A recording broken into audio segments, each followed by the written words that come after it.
Night settles on the chapel like a velvet lid, and the candles breathe in steady circles. Somewhere behind the altar, a door clicks, the soft sound that belongs to keys and trust. This is where the stories begin, not with thunder, but with footsteps that know when not to echo.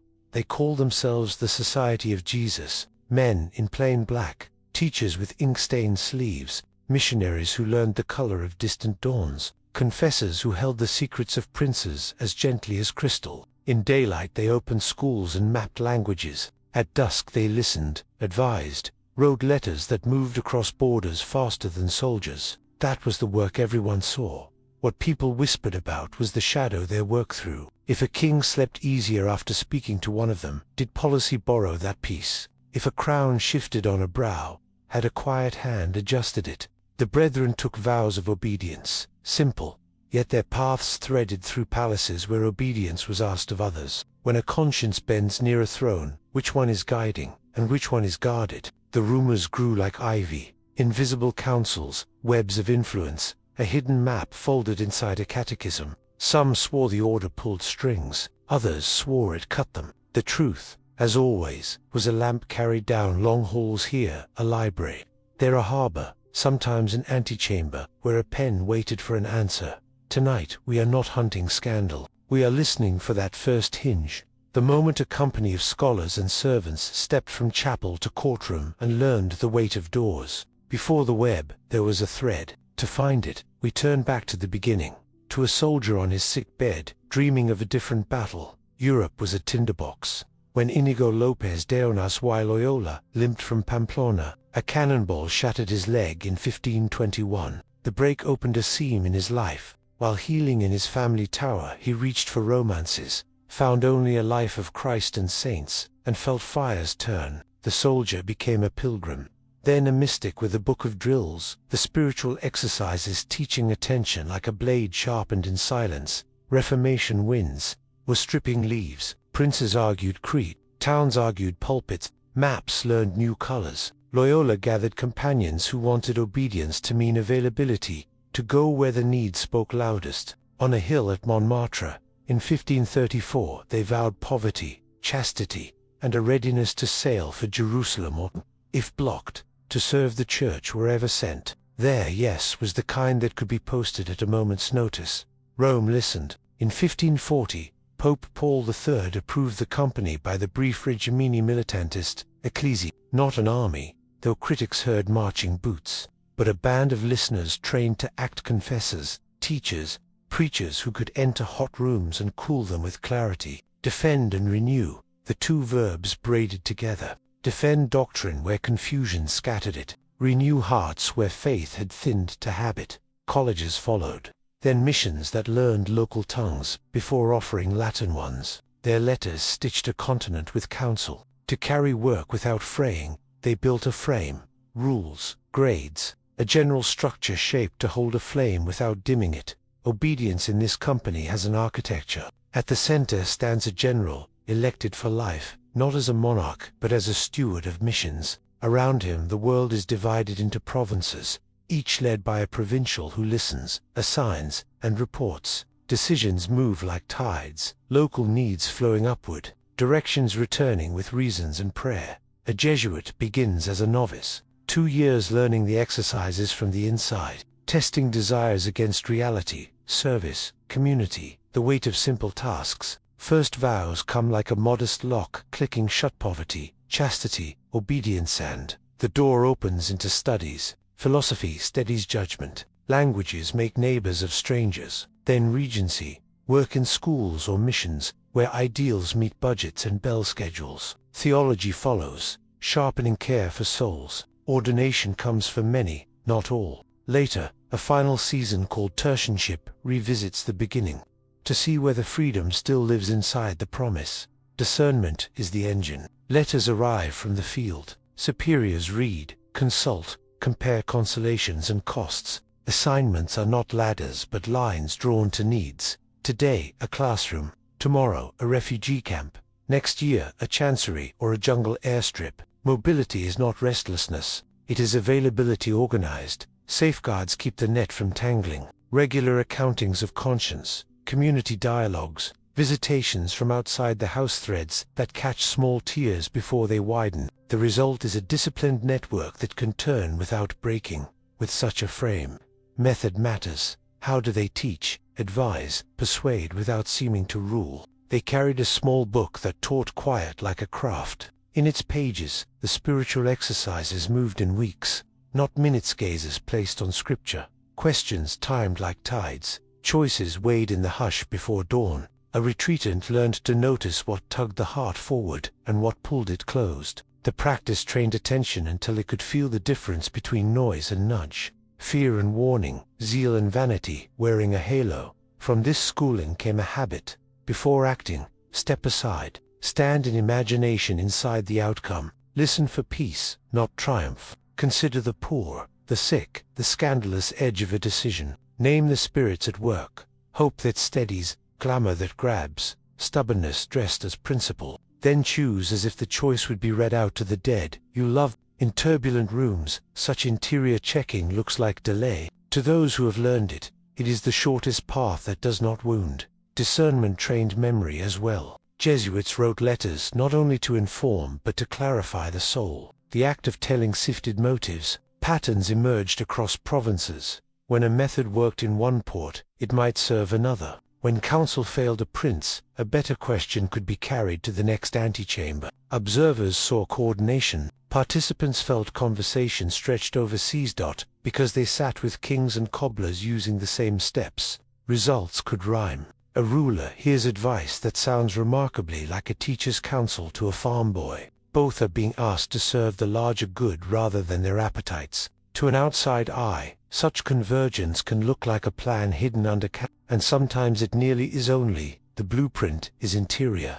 The alignment moral before it is tactical. Silence, repeated, becomes presence. A confessor known for asking patient questions gathers influence without raising a banner. A school that forms consciences for decades becomes a lever that can move cities without speeches. The more the method succeeds in making decisions careful and free, the more it resembles calculation to those who prefer speed. Reputation grows in the shadow of this steadiness. Stories start to braid, strategy or prayer. In the next breath, the whisper becomes a verdict. By daylight, their ledger looks simple. Churches raised, schools where poor boys learned Latin, missions that charted rivers because navigation steadied souls. In Beijing, a star table aligned calendars. In Paraguay, reductions taught music that braided languages into choirs. Martyrs' names threaded the decades like bright stitches, yet twilight invites another column. Pamphlets muttered about casuistry,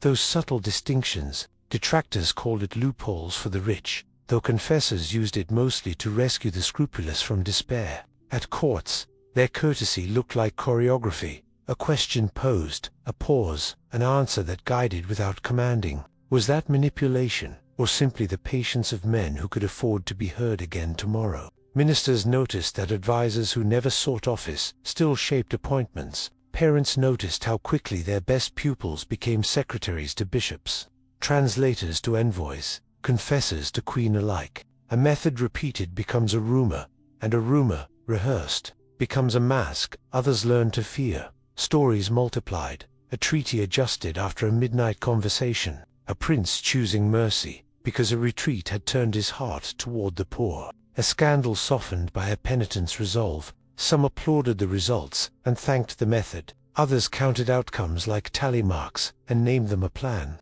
Between miracle and machination lies a narrow cloister walk where motives echo. Inside their houses, the remedy for pride was the same as always. Vows repeated in chapel light. Obedience spoken aloud. Superiors bound to ask, not to flatter.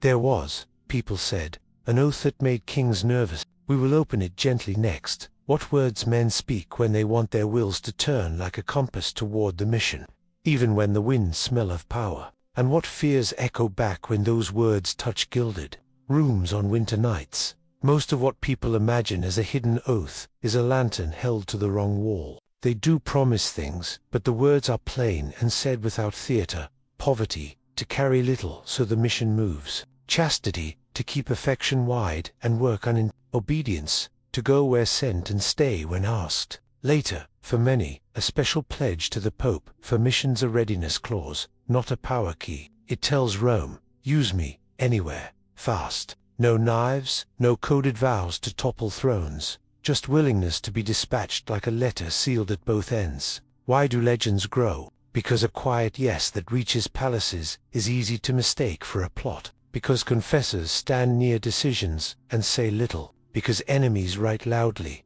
and friends write funerals. Because in noisy centuries, anything that moves behind doors sounds like wheels within wheels. A forged paragraph here, an overheard instruction there, and soon a rumor wears robes and carries a staff. The real text sits in libraries, worn at the edges by fingers, constitutions, rules for houses, instructions for schools, letters about budgets and bread. They read like handbooks for gardeners when to plant, when to prune, how to tend a conscience without breaking it. The sternest lines are about humility. The sharpest warnings forbid taking stipends that would bend the heart, and yet the vows do shape influence. Even when they forbid grasping it, a man who can be sent anywhere is often asked everywhere. A teacher who takes no fee is trusted by the poor and the powerful alike. This is how classrooms become corridors, and corridors, in time, become crossroads, which is where we now walk, into the schoolroom, where suspicion must meet a blackboard, a bell, and a row of boys learning verbs. Morning begins with a bell and ends with applause, no louder than a closing book. The college looks modest from the street, a courtyard, a chapel, windows that memorize the sky. Inside, lessons march like a liturgy. Grammar steadies the tongue, rhetoric gives it wings, logic teaches it to land where truth can stand. Memory is trained the old way, by images walking through imagined halls, so that a student can summon whole arguments like guests entering a room. Boys trade positions, defend the side they dislike, learn to praise an opponent before answering him. Theater seals the craft, tragedies that teach mercy, comedies that teach proportion, saints' lives staged with wit enough to be remembered in winter. The poor come on scholarships, the noble send sons, because winners of these exercises tend to be read. Exams are public. Parents watch a mind assemble itself without raising its voice. The method is gentle, the results exacting. A pupil who can hold 3 views without panic can hold a council without breaking it. A clerk who writes clean Latin writes clean orders. A diplomat who remembers a text remembers a promise. The classrooms become forges, where future confessors, secretaries, jurists, and envoys are tempered until their heat can be put to work. When graduates leave, they carry more than books. They carry the habit of listening for first principles, of asking what heals before what wins. Soon the school's bell is heard in council chambers. Our path will follow it there. A confessor walks through a side door while the court waits in the bright rooms. He carries no portfolio, only a small book and a memory of last week's tears. Rulers grow quiet with such men, because confession shrinks palaces to the size of a conscience. Behind the screen, titles fall away. A king becomes a husband with regrets, a queen a mother with fear, a minister a soul who wants to sleep. The counsel offered is simple and edged.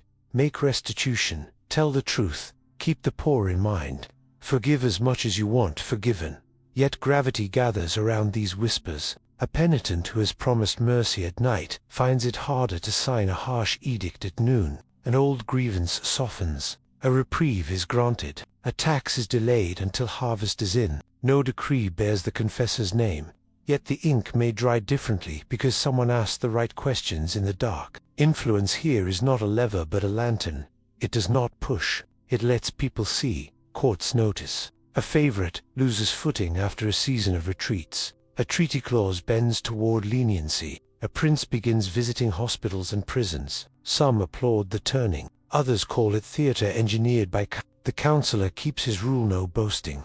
No records beyond what a conscience needs.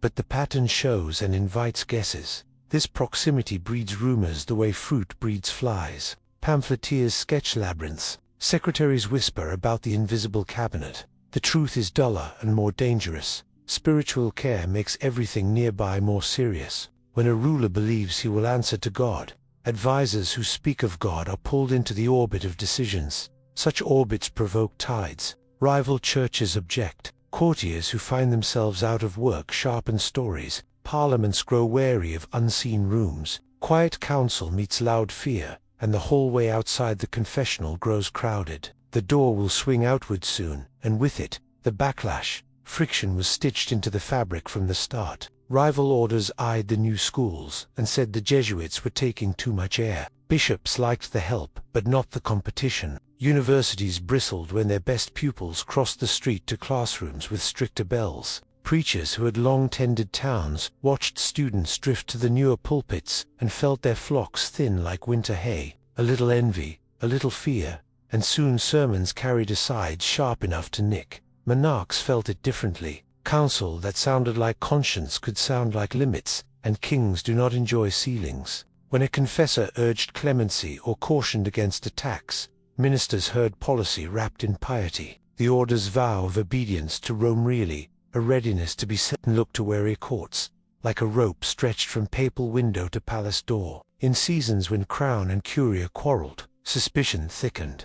Merchants found other reasons to frown. Missions opened pathways and learned languages. Trade followed prayer. Where Jesuits defended native converts against slavers, planters called it interference. Where they taught local elites, guilds muttered about new competitors. In the reductions, shared fields offended men who counted profit by acres owned, not harvests sung. Complaints became petitions. Petitions became laws. Pamphleteers fed on all of it. They wrote of secret handshakes, moral laxity, and casuistry, dissolving sin like sugar in tea. A confession heard in a palace at night became, on paper, a lever that moved empires by breakfast. The more the order denied plots, the more the plots sold.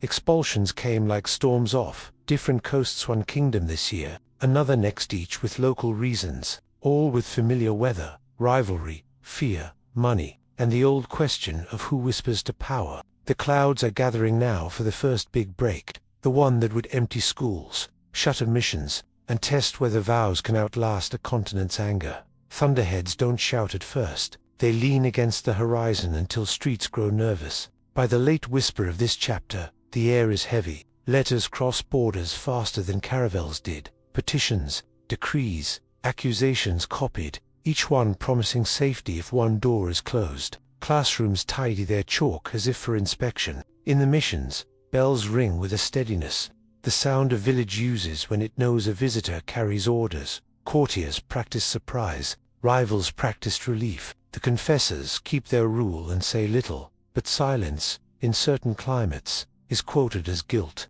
Rumors tighten into regulations. Regulations arrive, nailed to church doors and city gates. Ships are booked one way. Libraries are wrapped in linen. A clerk misfiles a chest on purpose and calls it providence. Another carries a ring to a family that will keep it in flower until the wind changes. What happens when a network trained to move anywhere is told to move nowhere at all? What happens to vows that are not recognized by the men who stamp passports? The curtain is inching down, and not only in one country. At noon, on a heavy August in 1773, a courier stepped into a room in Rome, carrying quiet more dangerous than gunpowder. The paper bore a papal seal, wax the color of dried cherries, and a title that sounded like a sigh. Dominus, AC.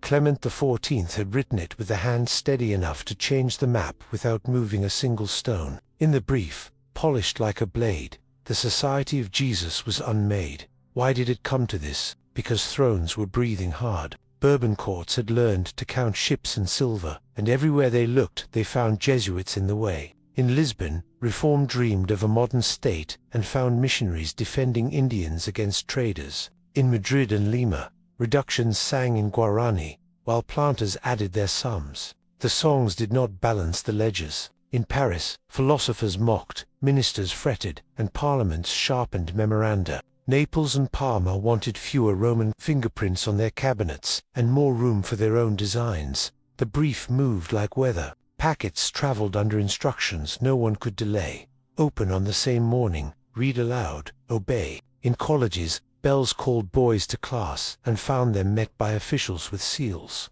Libraries were counted, laboratories paused. Confessors stepped out of side doors to see soldiers posted in courtyards that had held only rectors handed over keys with the small speech that keeps dignity from breaking. Laundresses wrapped chalices in aprons. Altars lost their keepers between one mass and the next. On paper, it looked clean. Names were erased from ledgers, houses were reassigned, pensions were offered or refused. A great silence appeared where a network had hummed. But reality never sits perfectly on paper. In Russia, where Catherine the Great preferred teachers to turbulence, the brief was not allowed to land. In Prussia, Frederick, amused and practical, kept the classrooms open because he liked the way the boys recited. In those pockets the order continued like breath held behind pursed lips, novices instructed, letters filed, rules whispered forward. Elsewhere, survival learned disguises. Former Jesuits became diocesan priests, tutors in patient households, doctors of miniature empires called schools. A few sailed as passengers who preferred long voyages, their trunks heavier with books than clothes. Some missions went silent. Others turned local and stubborn, the way vines cling after the trellis is gone. The word suppressed traveled far. The work traveled farther. Clement died the next year, worn by the labor of peacemaking that left so many rooms empty. Monarchs congratulated themselves. Pamphleteers grew quiet from boredom, yet the absence they had demanded began to echo. Where confession had softened sentences, prisons felt colder. Where colleges had braided classes, factions grew harder. A rumor returned, newly shaped. Perhaps the quiet these men had kept other kinds of noise away. Ships queued at dawn. Exile asked its questions with salt on the wind. The map was ready for departures. They packed rules, prayers, and maps for uncertainty, north and east. The decree stumbled. Catherine the Great read the Roman brief, weighed it against her schools, and set it aside like a plate that did not match the service. She had no wish to trade quiet classrooms for vacancies. Let them stay, she said, not from piety but policy. Borderlands needed teachers more than quarrels. Calendars needed astronomers. Cadets needed rhetoric that became clear commands. So the society kept breathing along the Neva, keeping the old timetable. Prussia made a similar bargain. Frederick glanced at Salibi, at handwriting of boys who would draft orders, and judged suppression and inefficiency he could not afford. Keep the masters, change the sign on the door. In Kingsburg and elsewhere, the bell rang, and no exam paused to salute Rome or Madrid. Inside those sheltering pockets, pedagogy did what pedagogy always does. It survived by routine. Grammar first, then argumentally to teach empathy. Mathematics to steady hands that would measure bridges and budgets. Letters still moved shorter, cautious but they moved, comparing methods, swapping plays and problems, noting which parishes held former brethren who could take in a student or steer a bright orphan toward a scholarship. Continuity hid in small habits, how a class was seated, the question asked before a punishment, the custom of praying for one's enemies after debate. From these islands, a network recomposed itself like a reef after stormless, a map of houses then of loyalties and skills, slowly ready to reignite once again when the water calmed. Suppression scattered houses, not friendships. Former students met in ministries and counting rooms, hearing the same classroom cadence in a colleague's measured phrase. A treasurer paused before a harsh policy, argue the other side first. A judge trimmed a sentence, recalling a play where mercy won the applause. Not conspiracies, habits grown into people. Letters kept the pulse.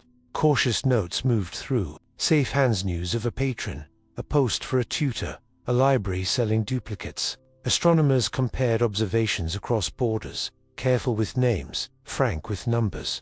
A chemist wrote about a tincture. A mathematician sent problems that taught clarity like prayer.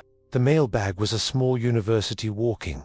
Alumni networks thickened into a trellis no decree could see. Quiet benefactors funded scholarships under other labels. Publishers slipped school texts into anthologies. Theaters staged scripts where virtue spoke without sermons.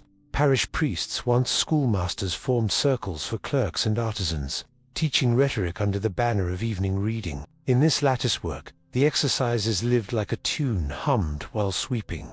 Discernment became civic prudence, spiritual counsel, good administration. The order was gone from the ledger, but its method traveled in people who carried it without insignia. After decades, the air changed. Wars had rearranged crowns and creeds. States wanted the glue of steady teaching again. Someone said aloud what many had felt in rooms grown colder. Perhaps the network should bear a name again, and doors that opened to bells. The idea of restoration stepped across the threshold in soft shoes. August 1814 found Rome cautious and awake. The Pope, who had ridden as a prisoner under French guard, now entered the city a thin victor, carrying lessons written in iron. Pius VII looked across a Europe that had traded dynasties like chessmen, and discovered that classrooms and consciences were the pieces least easily replaced. Wars end loudly, rebuilding whispers. In the church of the Jesuits before a worn altar, he spoke words that turned a long-stuck key. The Society of Jesus, dissolved on paper in 1773, would stand again. The decision was not nostalgia.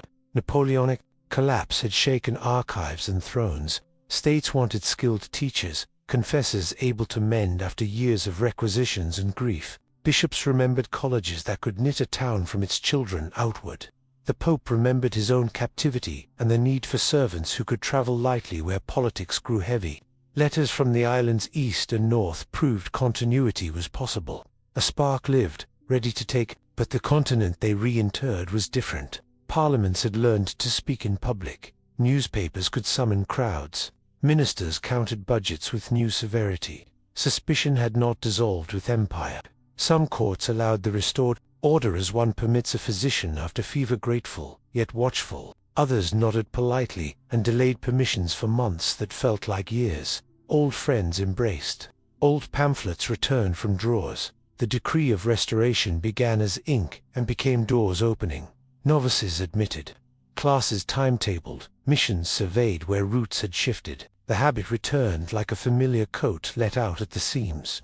Houses reopened, but maps demanded new prudence. The exercises would still guide. Yet methods must suit streets where coffee and pamphlets moved faster than sermons. Hope pressed forward, tempered by caution. The work was waiting, changed in shape, unchanged in need. Next comes the gentle recalibration. How a restored company learns to carry its old lantern through a new city without blinding or being blinded. Restoration did not return a mirror of the past. It delivered a field kit. The first pages named schools. Build where war left gaps. Teach where wages tempt children from books. Open doors wide and charge little. Mathematics to rebuild bridges. Languages to cross borders without swords. History to teach the cost of forgetting. In place of court salons, there were night classes above bakeries and bright halls in factory quarters where noon whistles set the timetable. The old rhetoric learned new examples, not kings and councils, but contracts, newspapers, and parliaments that needed citizens who could argue without shouting. Next came missions plotted on oceans rather than on royal calendars. Letters spoke less of palaces and more of ports, river mouths, mountain valleys where paths of trade braided with paths of faith. The lesson was to travel light, listen long, and make the school the first chapel. Cartography, botany, and medicine tucked into saddlebags beside breviaries. A classroom under a tamarind tree or in a snowed-in shed counted as victory. Social questions pressed from all sides. Workers crowded 10 to a room. Widows counted coins. By candle ends, children learned to read ledgers before they learned to draw. The restored playbook answered with sodalities, shelters, and newspapers written slow enough to be trusted. Confessors trained to ask about wages and rent before penances. To marry mercy with mediation so that neighborhoods healed without judges. The interior method held the pages together. The exercises remained at the tuning fork. Discernment set the tempo. Obedience became availability, not favor. Old courtly rooms receded to footnotes. Influence sought the edges. Prisons, hospitals, ports. New universities built where railways met the sea. The map no longer radiated from capitals. It webbed outward from need. Ready your compass, the pages seemed to say. We go. Maps sprouted threads where caravels could not go. In Asia, missionaries learned court etiquette and village proverbs before they dared a sermon. They drew star charts, printed grammars, and bowed the way hosts bowed, so that truth would not feel like a foreign tax. In one port city, a chapel smelled of tea. In another, catechisms borrowed the cadence of poetry. Some called it accommodation. They called it courtesy, the art of arriving with years. Across the Americas, The schoolroom came first, a roof of palm or cedar where letters stood beside seeds. Communities gathered to measure seasons by bells rather than by fear. Maps recorded rivers, plants, and dialects with the same neat hand, because salvation and survival tend to share a road. Critics saw a blueprint for influence drawn with hymns and harvests, a strategy smoothed by discipline. Missionaries answered by pointing to clinics, gardens, and two languages taught to the same child. Africa stitched seams of the work. Caravans carried news faster than bishops. Healers taught lessons back, and visitors wrote them down. A mission might begin as a dispensary and end as a council of neighbors who could keep strangers from taking their sons. The pattern repeated: listen, translate, build, then stand back so the roof belongs to the village. Soft power is patience, learning the timetable of hearts. A conscience formed over years does not vote or buy as it once did. A leader who has kept vigil in retreat writes orders at dawn. Influence travels without a herald, but leaves footprints, wells, libraries, songs that mix drums with prayers. Behind these marks lies a practical question never sleeps. Bibles need paper. Schools need windows. Medicines and maps do not pay for themselves. Where does a mission find coin that does not cost its soul? Money is the quiet hinge on which generous plans must turn. Colleges keep roofs over study halls. Paper, ink, and shoes for boys who walk to class do not fall from heaven. After Restoration, support came in ordinary shapes: endowments for chairs, small rents from fields, a baker's legacy for scholarships, a widow's room left to house teachers. Some estates were managed by trustees. Some towns taxed a penny to keep the bell ringing. Donors asked for masses and report letters, not few. Accounts were read aloud so coins stayed lighter than promises. A merchant funds a physics cabinet and expects graduates who can read a ledger. A minister gifts a library and wants temperate citizens, not courtiers. When alumni reach posts in finance or diplomacy, their competence can look like coordination. The society tries to keep its hands open, take gifts widely, avoid single patrons, publish budgets when prudence permits. Yet resentment shadows plenty as easily as want shadows hunger. Estates deepen ambiguity. A mission that farms boundary fields eats better and survives famine. Neighbors note the granaries and whisper empire. Property protects work from caprice. Property also attracts lawsuits and pamphlets. Where resources pass through clerical hands, stories thicken, coins become strings, bursars become puppeteers, mere prudence becomes plot. Here, myth begins to write itself. Accounts cannot compete with a thrilling pamphlet. A ledger line lacks a villain. A receipt lacks a secret door. From suspicion to legend is a short night's walk. Doubt thickens in evening coffee houses. Legends rarely arrive fully formed. They are milled, like grain, in small rooms. A printer takes a manuscript that promises sales. The title asks a question with its mind made up. Careful footnotes escort wild claims through narrow doors. Names blur, dates sit near enough, and a map of influence is drawn with arrows thicker than streets. By the time the ink dries, fear has found a face. Pulpits give the paper lungs. A preacher, worried about thinning pews or grateful for a bright talking point, waves the booklet like a lantern and names villains safely far away. Anecdotes become evidence.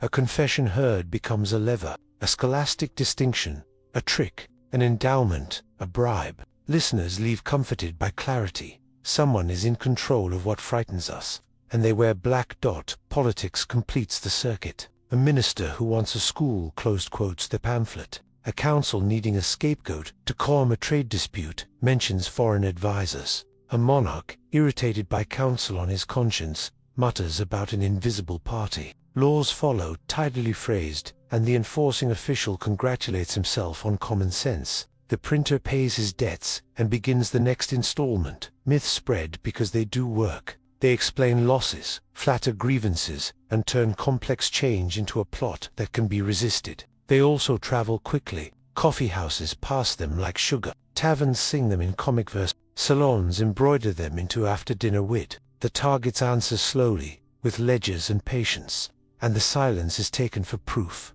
Modern politics did not invent this machine. It simply electrified it. News moves by wire. Rumors arrive before correction laces its boots. Our story now turns toward brighter arenas, where old silhouettes flicker on new screens, and listening must learn to be both swift and exact.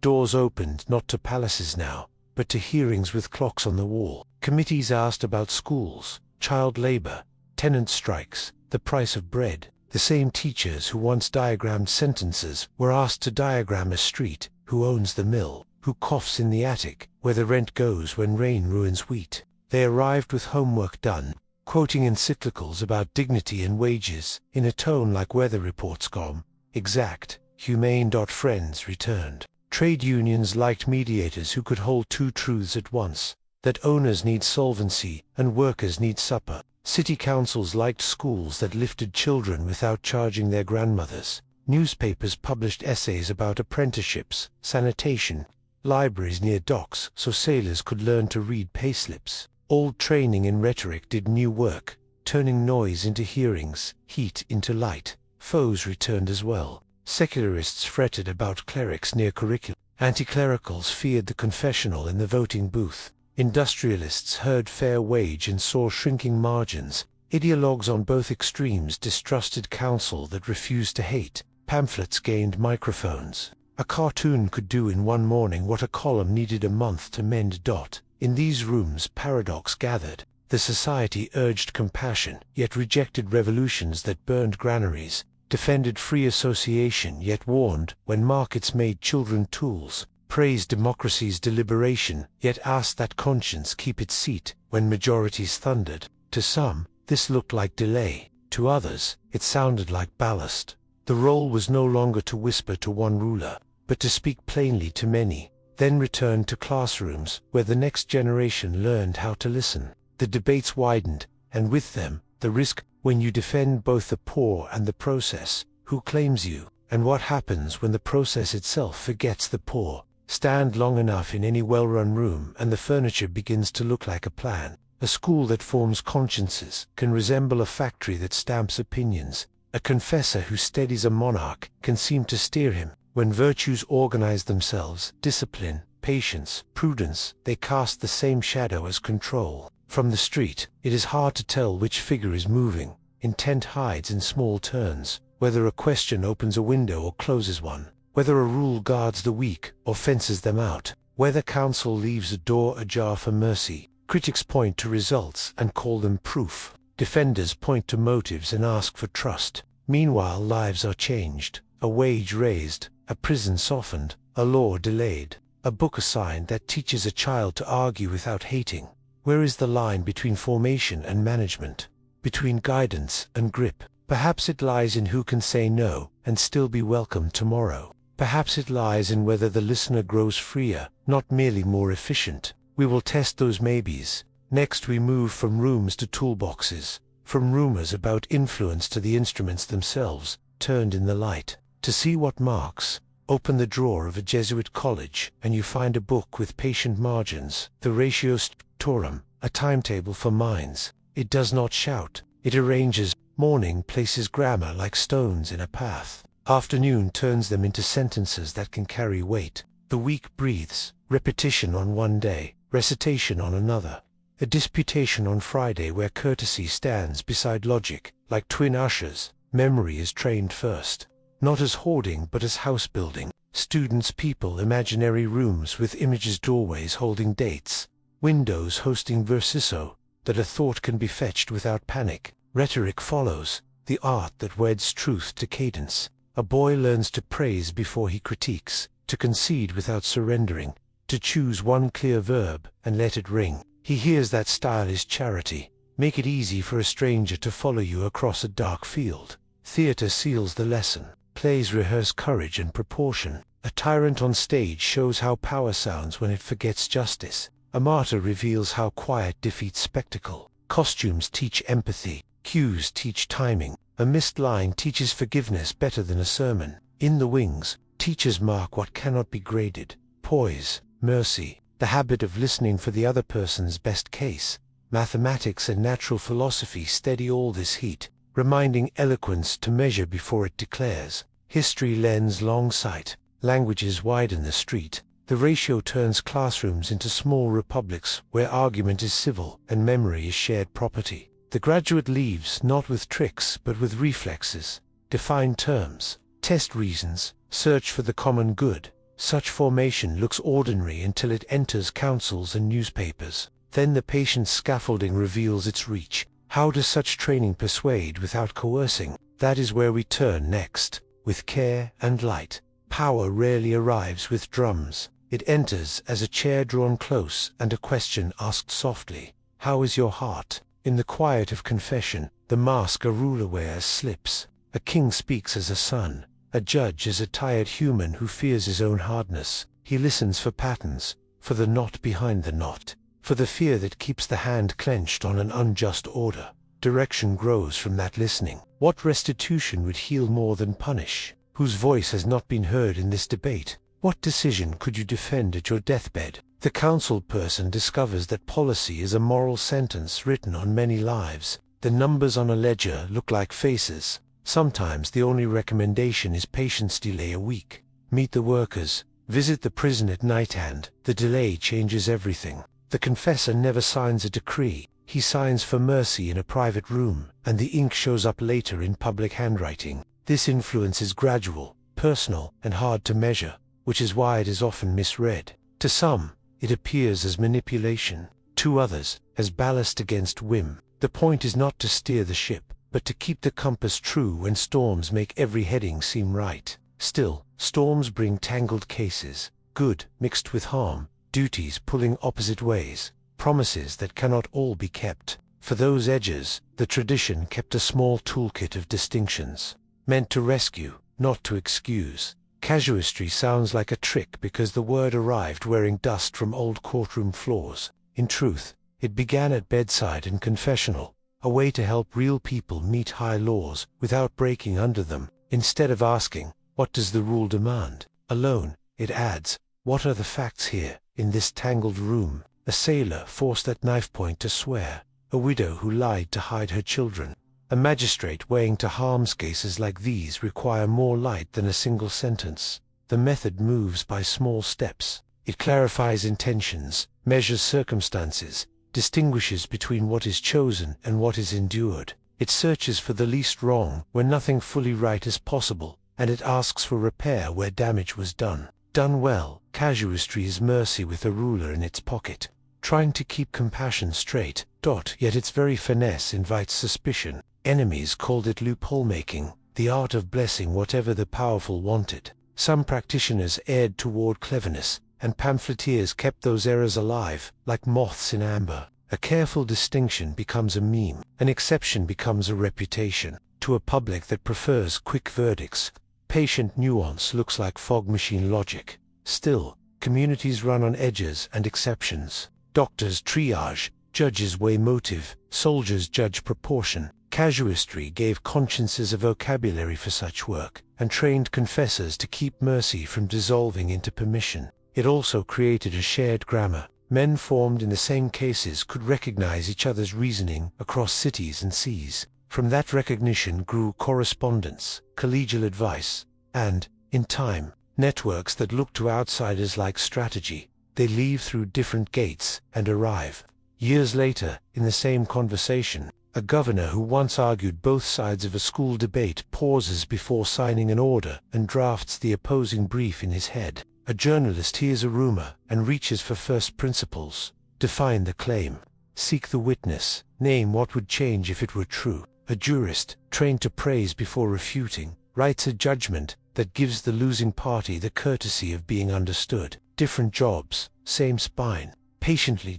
These are not tricks but reflexes from rooms where memory was a craft and mercy a discipline. Across cities, alumni recognize one another by cadence. They ask questions that steer heat toward light. They concede small points to protect the larger good. In parliaments, newsrooms, clinics, and trades, the habits repeat. Listen long, argue clean, look for the poor at the edge of the table. Letters, keep the web gentle. Recommendations pass from teacher to magistrate, editor to apprentice, rector to nurse. They rarely promise outcomes. They promise character, a person who will keep the meeting in one piece. Reading groups form in back rooms above bakeries. Moot courts rehearsed fairness in parish halls. An old professor stays late on Thursdays to coach a clerk through the art of asking the second question. When crisis comes, a strike, a scandal, a flood, these threads tighten into cables. Someone drafts a statement that cools a city. Someone else inventories blankets before speeches. The same training that composed sermons can compose budgets. The same exercises that taught contrition teach repair after error. Influence flows without uniforms or passwords, moving through competence and trust. From the street, it looks like pattern where no master plan is pinned to any wall. Skeptics sketch networks with arrows. Supporters call it community. Both are partly right. Shared formation makes strangers legible to one another and multiplies their reach. It also makes privacy precious, because the work depends on rooms where a person can tell the truth and not be sold. Silence is not a mask here. It is a method. The rule is simple and demanding. Argue where argument heals. Wait where it only hardens. In practice, that means fewer public duels and more patient rooms where a fever can break. A rector lets pamphlets blow past like weather but meets quietly with the editor who still wants facts. A teacher refuses the bait of a shouted debate and writes a clear syllabus that outlives this week's noise. A chaplain, asked to denounce, chooses to visit, to listen, to plant time where applause would only stunt the roots. This restraint reads as absence to those who count presence by headlines. It also reads as plotting to those who distrust any conversation without witnesses. A closed door becomes a conspiracy. A delayed reply becomes a hidden script. Yet the discipline is less about secrecy than stewardship. Protect consciences. Keep fragile commitments from breaking under the weight of spectacle. Conserve words so the right ones can arrive with weight. Silence organizes attention. It keeps a school's bell steady when rallies thunder. It lets a neighborhood clinic reopen quietly after a storm. It gives a penitent the courage to tell the truth once, fully. It is also a shield for mistakes owned and repaired, so that learning can continue without the theater of shame. Within that hush, decisions are tested against prayer, precedent, and the poor. If they look thinner in that company, they are revised before harm multiplies. From the street, the result can feel like a chessboard glimpsed through curtains, pieces moving, meanings withheld. The cost is suspicion. The gain is durability. And sometimes silence breaks itself, not to win an argument, but to share a discovery. For even in quiet houses, telescopes, charts, and laboratories hum. Our next step opens that door to the rooms where faith learns the sky and lends its steadiness to science. Night falls on a hilltop dome, and someone in a black coat turns a brass wheel until the slit of sky is steady. The telescope hums like a quiet organ pipe. Star after star crosses the field, each with a number, a motion, a history murmured in light. Catalogues grow in neat handwriting. Magnitudes, positions, weather notes, the hour when a cloud shut one eye of the heavens. The work is prayer with measurements. Awe does not keep its distance. It learns the names. At noon the next day, a different instrument waits, a pendulum that refuses haste.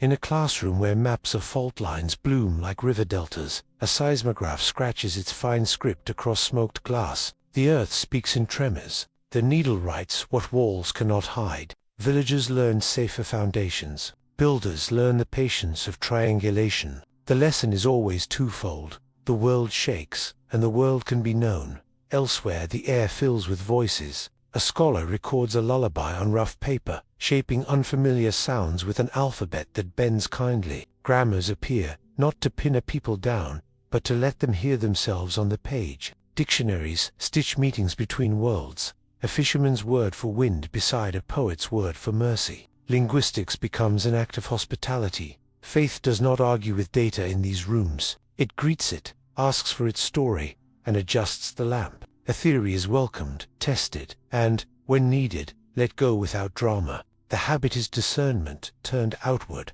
Look closely, listen long, decide gently. Telescopes, seismographs, and lexicons become companions, not rivals. Yet discovery wants a voice beyond domes and labs. Numbers must travel through newspapers, parliaments, and the quicksilver of public talk. Our next step follows the findings as they leave the observatory and enter the noisy rooms where stories are shaped. Once, a sermon carried the week. Parishioners tucked its phrases into market talk and bread-making, and a town's temper softened by Sunday evening. After Restoration, the same cadence learned new rooms. In a sacristy loft, a small journal began to whisper in print ink, thick as midnight tea, mailing essays to bedside tables where lamps burned low. Another press printed school texts and short, steady columns on wages, migration, and the dignity of argument. The pulpit did not vanish. It multiplied into pages, lecture halls, and the printed retreat. Retreats shaped the inner weather. A weekend of quiet gave merchants and midwives a mirror. Teachers returned to class with gentler eyes. Counselors found their tempers cooling at the threshold. What began as prayer became posture, listening first, speaking after breath. Journals echoed this rhythm. Present both sides. Grant the opponent his best words, then propose a course that carries the week. Classrooms made the tune public. Students practiced editorials before speeches, learned to trace a rumor to its well, and to refuse heat that did not light. Theater trained empathy. Logic set the pace. History kept score with a soft pencil. Graduates walked into newsrooms and city offices with the quiet confidence of people who know how to ask the second question. Opinion, shaped gently, traveled far, from retreats to classrooms, to weeklies left in cafes, and when the city shuddered a strike, a flood, a sudden lie, these channels became ropes. The next section follows that turn. How calm words become swift help when the siren sounds. Every few years the wheel turns and a headline points like a finger. A school is accused of bias. A confessor is blamed for a minister's change of heart. A journal is said to hide an agenda between its lines. The rulebook for such weather is older than any press. Do not feed the fire with dry timber. First, withdraw from the stage that rewards noise. Cancel the debates that are only duels. Answer in writing, briefly, with dates, names, and doors where auditors can knock. Then let the paper stand like a lantern in a windy street. Next, reframe. Invite the conversation back to the people touched by the quarrel. Students who need scholarships, widows counting rent, workers who want a clean sink more than a slogan. Host a forum in a hall. No cameras, many questions. Publish accounts, not adjectives. The point is not to win a week but to mend a neighborhood. Endurance does the rest. Keep the timetable. Teach on the morning after. Visit the prison when the paper calls you a faction. The calendar is an argument.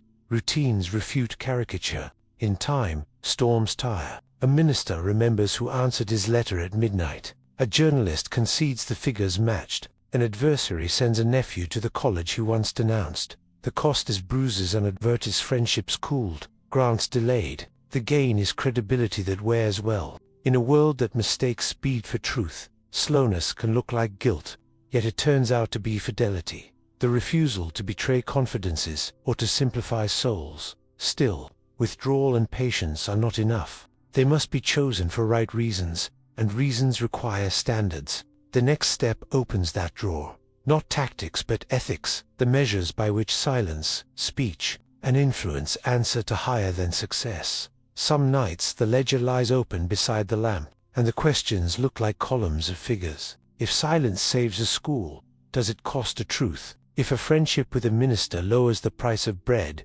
does it raise the suspicion that grace is for sale? Strategic prudence wears the face of patience, yet inside the mask may hide ambition, fear, or the comfort of being needed. The exercises ask for purity of intention. The street asks for results. Ends and means keep walking toward each other, like strangers who resemble family. One child learns to read because a donor's statue was accepted for the courtyard. A strike cools because a confessor proposed a bridge between pride and hunger. A law improves by a single, careful comma. But if the donor expects a seat, if the bridge is built for the photographed, if that comma hides a gate, what then? The words try to help. Proportion, double effect, scandal avoided, conscience formed. They are guardrails, not shortcuts. The harder work is interior, to return again and again to the question, who benefits who cannot thank me? To ask whether a tactic keeps the weak in the room or gently escorts them outside.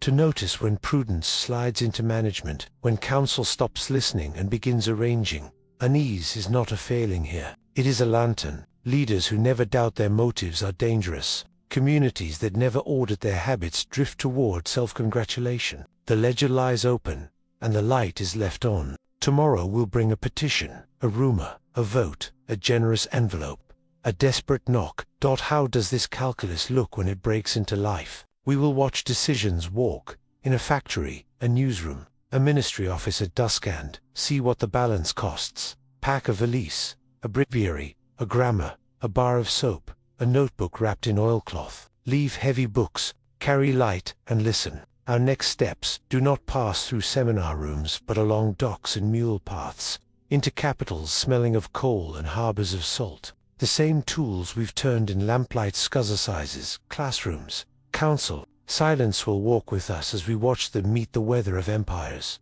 We will pause in a Canton lane where astronomy earns an audience, before doctrine does. We will climb Andean switchbacks to a schoolroom with 3 benches and a map drawn in charcoal. We will cross a West African river at dawn, follow the drums to a clinic, and listen as language becomes hospitality. In each place, the method bends or breaks, prudence proves itself or fails. A ledger and a conscience sit side by side. Along the way we'll see governors bargaining, merchants calculating, editors condensing, and novices learning how not to be used. Some doors open because of science, some because of bread, some because of grief. By night we'll read the day against the vows. By morning we'll answer, at last, the oldest question: what does love look like here? They arrived by sea with charts and clocks, and before they spoke of heaven they learned how to bow. Robes were tailored to the eye of the court, names translated with care, and mathematics presented like a visiting card. In Beijing's winter light, a telescope on a terrace could turn frost into favor. A correct eclipse prediction opened doors that sermons never could. The wager was simple and daring. If truth entered by beauty, civility, and skill, hearts might open without feeling conquered. So calendars were mended, instruments tuned, and star maps copied with patience. Confucian classics were read at dusk. Commentaries praised filial piety and named it seed rather than hurdle. The cross learned to stand beside the ancestral tablet without knocking it over. To speak of one Lord, they first honored one's Lord and Mother. The art was accommodation, finding the local word, to carry the weight of faith without cracking the vessel knot. Everyone saw art, some saw a plan. Were these men scholars among scholars, or architects of a soft conversion that would make the empire a chapel by degrees? Their Chinese friends watched. Truth that bowed looked different from armies that had not. A painting of the Madonna with a scholar's gaze, a treatise on rites written in dialogue, a clock that kept time in a storm, each became proof that faith might refine rather than replace. Then came the questions with edges. Could incense for ancestors be civil respect, not worship? Could the name of heaven name the God beyond heaven? Could a convert bow at New Year and remain whole in conscience? Letters flew across oceans and through curial rooms. Some heard prudence, others smelled confusion. The debate gained titles, decrees, and counter-decrees. While in school, boys practiced characters beside a crucifix, small enough to hide in the palm. Imperial optics mattered. The emperor prized use eclipses timed, maps corrected, hydraulic problems solved. When Rome signaled that certain gestures must be dropped, the court saw not doctrine but discourtesy. A foreign hand correcting the etiquette of sons. Permission narrowed. Access cooled. The missionaries who had learned to move like ink across silk found themselves pushed to the margin of the scroll. Accommodation, once a bridge, looked to some like a plank over water that could not bear a second S. The lived picture was gentler than the polemics. A scholar died reconciled to a god he named with words he had loved since boyhood. A widow kept the ancestral room and set a lamp before a small image no visitor noticed. In villages, astronomy lessons were remembered longer than decrees. Seeds were planted in seasons that decrees could not cancel. The question remained, and still does: when does courtesy become compromise, and when does refusal become insult? In China the answer shifted with rooms and rulers. Tonight, we fold the maps and sail east, where a different shore greeted the same hopes with the steel clarity of closed gates. Japan waits, and the tide turns crisp. They called it silence, but it sounded like the sea in a shell. After edicts, bells were buried, chalices melted, names forgotten on purpose. Yet in fishing villages and mountain hamlets, The faith learned to breathe without a roof. Mothers traced tiny crosses on sleeping foreheads. Grandfathers taught prayers like work songs, drifting in words no officer could pass. Icons became clever. A statue of the Bodhisattva cradled a child and, two knowing eyes, looked like Mary. A rosary hid inside a pouch of rice. Without priests, baptisms traveled from hand to hand, and confession bent into whispered penance before the sea. Fumi were set out images to be stepped on, while hearts practiced another step: survive today, keep tomorrow's ember warm. When the doors finally opened a crack, the meeting felt like a page turned by wind. In Nagasaki, some approached a foreign church and said, "We have the same hearts." They had kept saints' days, scripture by memory, and a genealogy of courage by kitchen fire. What remained was not the scaffolding but the spine. Persistence breeds legends because it lives where records thin. A lullaby remembers what a ledger will not. Stories lingered in caves, boats, and huts. Officials reported compliance. Children hid wooden crosses in gullies and learned to climb down in the dark. From these ashes, a rumor of indestructible roots, our ship turns now toward the wide coasts of the Americas, where missions met empires in daylight. Then the ledger, for a time, could write in ink. On the river plains, where parrots stitched bright threads across the sky, towns grew from songs. The reductions were not forts or feudal estates. They were rehearsals, markets opening with prayer, workshops beside gardens, schools where a hammer and a hymn shared the same bench. Land belonged to the community. Fields rotated, granaries held a portion for widows and drought. Councils met under shade trees with a bell as chairman. Children learned letters in Guarani first, Spanish later. So power would not begin as a translation tax. Music carried law farther than proclamations. Violins and choirs trained with the discipline of guilds. Feast days became orchestras, where every part had a place. Crafts rose to meet beauty. Lathes spun. Silver cooled in flour. Presses breathed pages. The peoples who lived there guarded their own walls. Drills at dawn were for defense against slavers, not conquest. When raiders came, they found towns that rang alarms and closed ranks. A polis in reeds and cedar. Admiration followed, and suspicion rode in its shadow. Colonists saw skilled hands and steady ledgers, and muttered empire. Officials saw a people loyal to their own councils, and wondered who whispered behind the sacristy door. The reductions answered with receipts, music, and bread. Yet harmony attracts creditors. Goods needed roots, tools needed iron, medicine needed glass. Canoes slipped into river trade. Between price and profit, tensions multiplied. As caravels and mules drew nearer, the towns faced and examined. Can a common table stay common when markets knock? Insist. Ships stitched the oceans with wake and ledger lines, and on their decks prayers rode beside bales. A chapel lamp in a port city needed oil. A school needed slates. An infirmary needed quinine and glass. Somewhere, a merchant's advance underwrote the roof. In return, missionaries mapped safe anchorages, translated weights and measures, taught arithmetic to apprentices who would one day keep the books. Silk, spices, and souls traveled the same roads, and the smell of cloves sometimes clung to a catechism.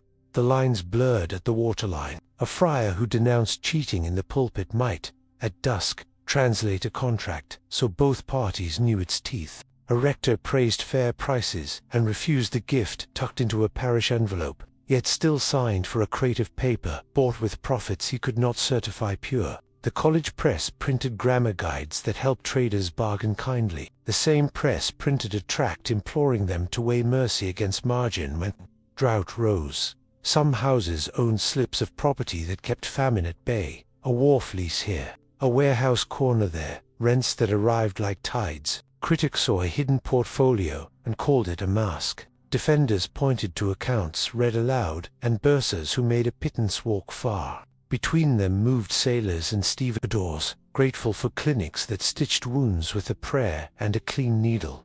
Then came the grey cases that undid sleep. A donor's fortune was mixed like river water, some clean, some silt. Refusing meant closing a classroom. Accepting meant laundering a conscience. Advice was given, distinctions drawn, and often the poorer choice chosen so that the poor would not pay for the rich man's cleansing. Still, resentment gathered. sermons against greed from men whose schools kept a ledger, counsel to patience from voices that could leave when the harbor soured.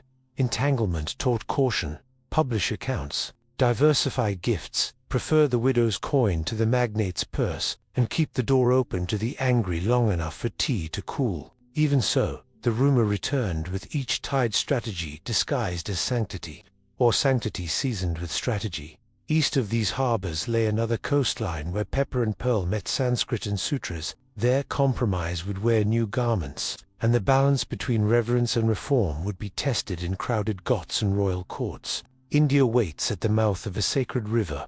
On the Coromandel coast, the message arrived barefoot and learned local steps, cotton, not wool, a thread over the shoulder. The visitor studied Sanskrit by lamplight and etiquette by day, memorizing how to sit, how to greet, how not to break a room before a word was said. In temples loud with bells, he watched the river of devotion and asked which waters were custom and which were worship. The wager was familiar. Honor what is human and good, so that grace can find a house. Songs were rewritten with new names for the highest, parables borrowed local kings. Schools taught logic with examples from village courts. Among Brahmins, conversation opened when the stranger respected their discipline. He defended the poor without insulting the learned. Converts kept their language, their trade, and sometimes their tuft of hair. Then came the creaking edges. Could a caste cord be merely social? Could a greeting at the temple gate be courtesy rather than participation? Could a wedding fire witness a vow without inviting a god? Letters sailed west, and sharp. Some heard wisdom, a faith that refuses to erase, choosing instead to heal. Others heard drift, a faith using local color to disguise surrender. Edicts answered, then softened, then tightened again. In the gaps, families lived the decisions, meals shared or refused. Funerals joined or walked past. The work continued in rooms. A widow learned to pray without losing face. A scholar wrote a primer where mercy spoke Tamil first. A village found that wells preached better than arguments. Yet suspicion clung like dust to the hem. Was this kindness or campaign? We fold the cloth now and cross the sea. On another shore, drums, deserts, and kingdoms will test the same question under a sun.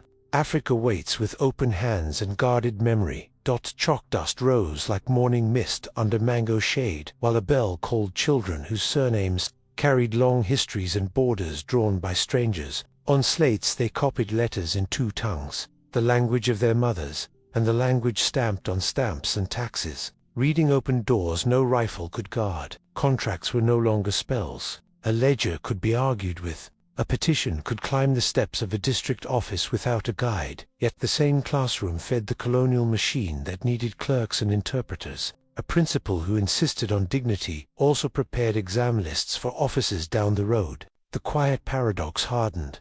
The school that teaches freedom trains functionaries, so the curriculum braided ethics to arithmetic, civics to catechism, crop rotation to poetry. A catechist learned bookkeeping. A farmer learned to sign his name and price his harvest. A girl learned that a sentence can end with her own decision.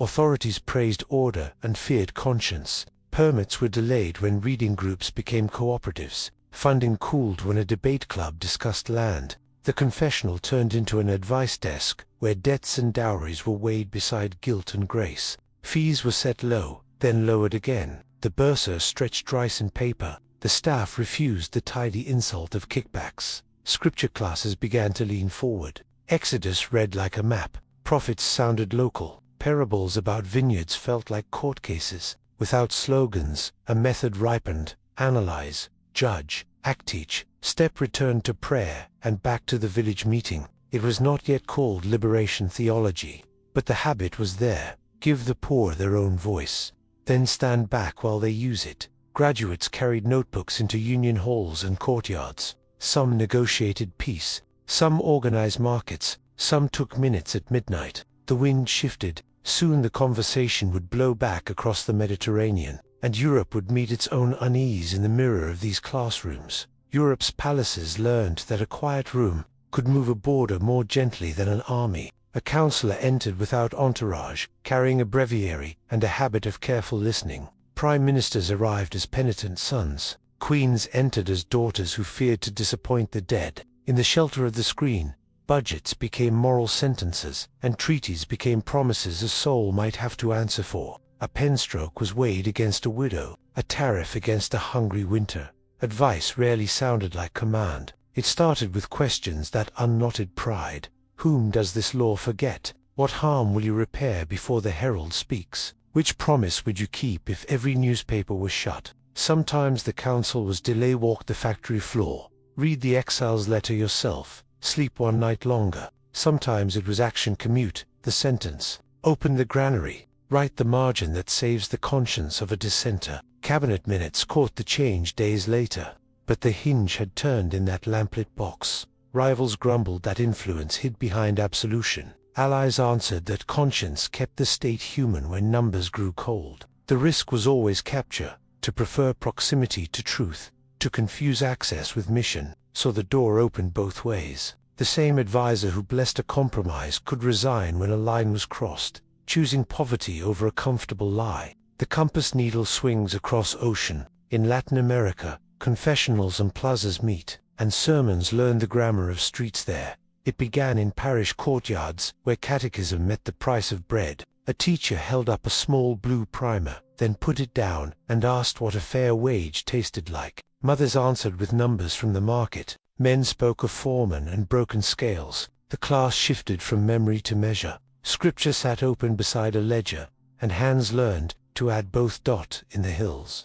Catechists walked river paths with notebooks wrapped in cloth. They wrote down who owned the land, who paid rent, where the water had turned sour. Meetings gathered under tin roof circles, not rows. A psalm opened the night, a list followed, debts forgiven, contracts signed without reading, a fence creeping into a field. From these evenings grew cooperatives and savings jars, harvest calendars and shared tools. A new word spread softly: organize. Priests learned to preach like farmers, cupping the microphone close. The stories of prophets sounded like headlines. Widows cheated at scales, judges bribed, shepherds who fed themselves. Young people staged street plays, where a landlord met a scripture he could not shrug off. Lawyers came with thermoses and translated rights into steps. Health brigades carried soap and stethoscope. Schools taught letters with the names of nearby trees. Admiration followed of courage, of competence, of mercy that could count. Fear followed too. Ranchers heard sermons turn into questions. Officials watched petitions multiply. Radios that once read the Psalms now explained the tax code, and a town discovered the cost of silence. Threats arrived on torn paper. Grants were held back. A tire hissed outside a chapel after dark. Still the light held. Confessionals became clinics for courage. Retreats taught people to plan. A choir practiced songs for a march that ended with prayers, not stones. The work wanted to grow, and it would.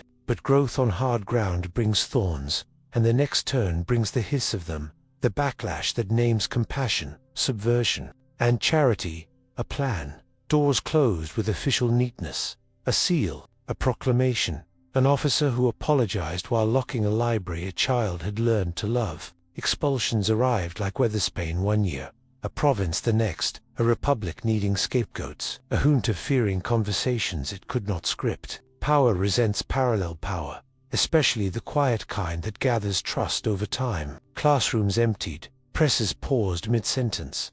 Dormitories became barracks. Chapels were reassigned to silence, yet the pattern bent rather than broke. A teacher stored attendance books in flour sacks and walked across a border with a syllabus in his head. A nurse folded clinic ledgers into a hymnal and kept visiting mothers at dusk. Alumni opened living rooms. Parishes lent basements. Scholarships rerouted through bakeries and bookstores. The curriculum turned itinerant. Lessons in train compartments, retreats in orchards, moot courts over cafe tables where the sugar never ran out. What could not travel buildings build? What could memory method struck camp and moved lightly? The accusations repeated like choruses. Too political, too foreign, too loyal to Rome or to the poor or to both. Officials promised order, then discovered that empty schools are loud. Local merchants missed dependable bookkeepers. Judges missed clerks who could weigh mercy without theatrics. Newspapers missed readers trained to enjoy a fair argument. Meanwhile, a generation raised under the ban met on buses and built small fires of competence in new places. Years later, Some doors reopened, others did not. The map changed, not the habit. Archives reunited across mail routes. Journals resurfaced with different mastheads. Friendships resumed mid-sentence, as if the ink had only paused to breathe. The lesson written between expulsions lingered. Institutions are tense before they are stones. Tomorrow someone will try to fold them again. Tonight, listen under the quiet. The ropes are being checked. The stakes are held in calloused hands. The camp is ready to lift and keep walking. Across palaces and ports, deserts and domes, the same figure keeps reappearing. A listener with a notebook, changing shoes without changing aim. When power shuts a door, he learns a different handle. When language stumbles, he borrows a neighbor's grammar and walks on. The pattern is not invisibility. It is transposition, melody held, instrumentation altered. Schools fold into kitchens. Journals become letters. Pulpits become clinics. Retreats become ledgers for rebuilding roofs after rain. Advice moves from throne rooms to factory floors without losing the habit of asking the second question. That is why suspicion follows like a shadow. Whoever adapts this well can look like a strategist, even when he is simply stubborn about serving. Whoever keeps friendships across factions will be accused of owning them. Yet the record hums with the same refrain. Teach, accompany, revise, endure. When plans fail, patience becomes the plan. Most institutions breathe through their finances the way a chest rises and falls, quietly, rhythmically, noticeable only when breath is short. For this network, the breath comes from many small streams rather than one river. A college lights its classrooms with an endowment seeded by long ago bequests, coins left by widows, a shop, a vineyard, sometimes a mill that hums through generations. Interest pays for chalk and scholarships. The principal is guarded the way a library guards first editions. Alumni gifts arrive like weather. A few arrive as summer storms, large, loud, and rare. Most are morning drizzles, monthly envelopes, quiet online transfers, a memorial gift when a favorite teacher dies. These do not build palaces. They keep roofs from leaking and bursars from choosing between soap and paper, because gratitude is a discipline. Thank you letters are written as carefully as essays, and the names on plaques are kept smaller than the names on student rolls. Publishing pays the modest bills no one notices. A textbook steady sales, a journal's subscriptions, retreat booklets sold beside teaspoons of Teethy's cover postage, ink, and the salaries of 3 patient editors. In a good year, a translation reaches a far harbor and adds another clerk to the payroll. In a lean year, the press survives because the classrooms it serves refuse to vanish. Fees contribute but wobble by conscience. Tuition scales slide. Waivers multiply when crops fail. A school pantry feeds the week before exams. Donor circles underwrite the difference, often with conditions that must be passed. Support the library, not the politics. Fund the clinic but publish accounts. Avoid banners, favor blankets. The rule is simple and tiring: accept help that does not bend the mission. Why does transparency lag? History, structure, and safety. History, because accounts once traveled by courier in ledgers tied with twine, and habits linger. Structure, because a school, a parish, and a province keep different sets of books, audited on different calendars, speaking dialects of the same math. Safety, because in some places a public donor list is a danger to givers and receivers alike. Add to this the seal of confession and the duty to protect the vulnerable, and many assume secrecy where there is only caution and incompatible spreadsheets. Reform moves, if slowly. Budgets are now read aloud to parents, scholarships posted by category, independent audits pinned to notice boards. A new habit spreads. Explain before you are asked, and when you cannot publish a name, publish the rule that kept it hidden. Skeptics remain, and they should. Skeptics keep the ledgers honest. Still, money asks for anchors that resist the weather of quarterly giving. Historically, those anchors were living things: fields, orchards, harbors, rental houses shaped by estates, with their stubborn yields and knotted responsibilities, are the next step in our map of how influence is paid for and kept. In the next section we will walk the boundary stones, meet tenants and stewards, and open ledgers where seasons, rents, and conscience are entered side by side. A campus is more than classrooms. It is capital spread across lawns and leases. Brick turns into balance sheets. Dormitories generate steady rent, dining halls anchor cash flow, and conference halls convert quiet summers into revenue. Ground floors host bookstores and cafes that pay market rates. Parking lots become future libraries through patient saving. A storage shed becomes a studio once zoning bends, but buildings eat. Boilers fail, facades flake. Preservation codes protect history while raising bids. Stained glass demands specialists, not shortcuts. Energy bills preach their own homily. Stewardship votes for solar panels and thicker glass. Austerity votes for sweaters and shorter hallways. Every new wing asks the oldest question: who benefits that cannot repay? Spreadsheets answer part of it. Bursars hear the rest in student kitchens and crowded mailrooms. Debt can bridge a decade. Endowments are meant to guard a century. Market logic knocks loudly. Luxury housing fills quickly. Affordable rooms fulfill the mission. Naming rights fund laboratories and also whisper about influence. Leasing a corner to a bank steadies finances. Leasing it to a legal clinic steadies a neighborhood. Conferences bring fees. Festivals bring joy and noise complaints. The town wants taxes. The college brings jobs. Between abatements and tutoring hours, trust is negotiated year by year. Boards weigh maps against missions. Neighbors watch each choice unfold slowly. Used wisely, land lets tuition stay merciful. Used carelessly, it becomes a landlord's dream with a school attached. Next come patrons' gifts with stories and strings that tug at designs. Patrons arrive wearing different centuries. A prince comes with a crest and a promise of soldiers to guard a school. A pope comes with oil for anointing and a letter that opens borders. A modern philanthropist arrives with a foundation's logo, an outcomes dashboard, and a story about a grandparent who read by kerosene light. Each wants something good and something more. Influence is the old currency. So is gratitude. The bargain, when it is honest, is simple and hard. Lend us your reach and resources, and we will lend you our reputation for steadiness, our network of careful people, our talent for making small funds travel far. A prince seeks loyal clerks, a pope seeks orthodox courage, a donor seeks measurable hope. The school seeks time enough seasons to educate a child, to repair a well, to teach a town to argue without shouting. Both sides leverage each other and pretend not to. Friction begins at the hinge between numbers and names. A ruler asks for a chair on the board. A bishop asks for a line in the curriculum. A benefactor asks for photographs set at flattering angles. The answer cannot be a sermon. It must be a schedule. Publish audits. Disclose criteria. Keep scholarships blind to titles and coats of arms. Accept the funds without accepting the script. Keep the receipts. Patronage draws faces to dedication day. Paper remembers years after.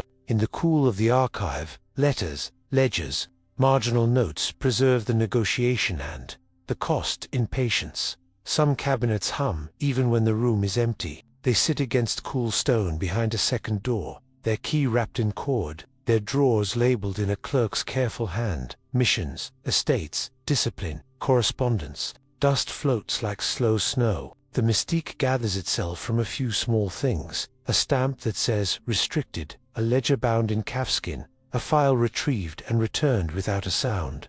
Very quietly. What lives inside is rarely cinematic. It is names that would be harmed if shouted. A widow who gave but asked her cousins not to know. A student's letter about a debt and a bruised arm. Receipts that reveal where danger still bites. There are medical notes for men who never learned to ask for help. Testimonies given under seal, and memoranda written in sleepless nights. There are, too, the necessary embarrassments, failed venture, ill-chosen allies, minutes from meetings where courage arrived late. To preserve these is not to excuse them, it is to fix them to dates and promises to repair. Accountability requires memory. Memory requires paper. Not every eye may read at once, but secrecy is a generous soil for rumor. A closed drawer looks like a mouth that knows the scene. People imagine chests of coins, letters from princes confessing the price of favors. An archivist declines a request to protect someone, and a story blooms instead.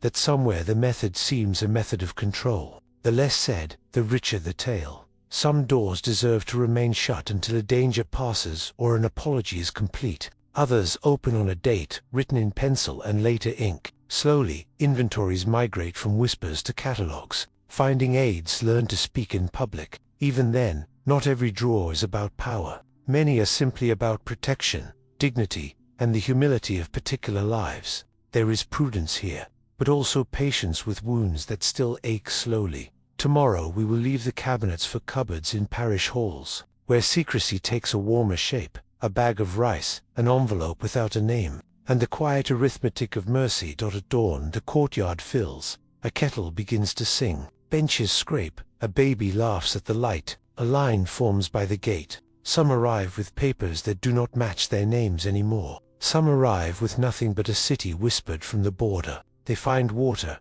bread, and a place where no one asks the first question too fast. A volunteer writes dates, a nurse listens to lungs, someone holds a map sideways so home looks closer. Later, the classrooms start. Desks are borrowed from the parish hall, alphabets chalked in 2 languages, numbers like bridges across a river of doubt. A grandmother learns to sign her name, and the room applauds softly. A boy who translates for his mother, translates for the teacher, and learns that knowledge returns multiplied when shared. Lunch is rice and stories. Tuition is a promise. Pay when you can, repay by helping the next. A workshop hums in the afternoon. Sewing machines mend uniforms, then dreams. A mechanic shows how to open a stubborn engine without bruising it. A lawyer spends Saturdays drawing clear lines through foggy contracts. At dusk, the clinic lights warm, and the pharmacist's notebook becomes a small ledger of mercy. Insulin accounted, vitamins shared, a threshold never crossed into debtor's shame. These are not displays, they are routines. They do not erase uneasy questions about power, funds, or files. They answer a different test. Who slept indoors tonight because the door was left unlocked? Who can read the bus sign now? Who will return tomorrow to teach the alphabet they learned today? Press offices keep odd hours. Phones ring when kitchens close, and the first draft of a statement is often written with a coat on. The aim is simple on paper. Tell the truth, do no harm, protect the vulnerable, and leave room to repair. In practice, each verb argues with the others. Facts belong to victims, to courts, to time, yet silence feels like consent. So sentences are braided slowly, with dates. When storms rise, 2 tools sit side by side, a timeline and a threshold. The timeline lists what is known and when. The threshold marks what cannot be named until a person is safe or a judge has ruled. Crossing either carelessly turns stewardship into spin. Crossing neither leaves a vacuum inventing its plot. A good communicator knows when to pause a newsroom and when to open the files wider than comfort. Quiet settlements make their own weather. Sometimes they pay counseling bills and keep children out of rooms with microphones. Sometimes they become vault doors others cannot open. The intent may be mercy. The effect can look like concealment. To resist that slide, agreements include audits, training, and public reports. Leaders step down with clear reasons. Survivors, if willing, choose the first sentence. Proactive work matters more than performance. Publish budgets before demands appear. Explain conflicts of interest before someone charts them. Use ordinary words in short paragraphs. Let a teacher, a parent, or a nurse stand beside the director. When errors occur, own the nouns. Not only the feelings, perception shapes power because trust is a currency that spends everywhere. If speech feels like a mask, good work will wither under suspicion. If speech becomes a window, people will forgive slow repairs. Next, the painted shut windows, scandals, and costly reforms. Hard lessons follow, then quieter rebuilds. Sometimes the ledger doesn't show the real debt. It sits in rooms where a door was not locked, in memories altered by someone who promised to be safe and wasn't. When trust breaks like that, no statement is large enough, and no institution gets to define the wound. Survivors speak first. They set the pace. The rest must listen, make records, and hand them to authorities who do not report to the same hallway. Investigations need independence, budgets, and the right to publish without trimming. Files must open, names be named by those who own them, and protections placed around anyone who comes forward. Apologies that count include resignations, compensation, therapy paid without clocks, and audits that return each winter. Training follows, then background checks, then clear doors, and 2 adults where one used to be. None of that repairs the past. It only keeps tomorrow from rhyming with it. Reforms raise a cruel dilemma.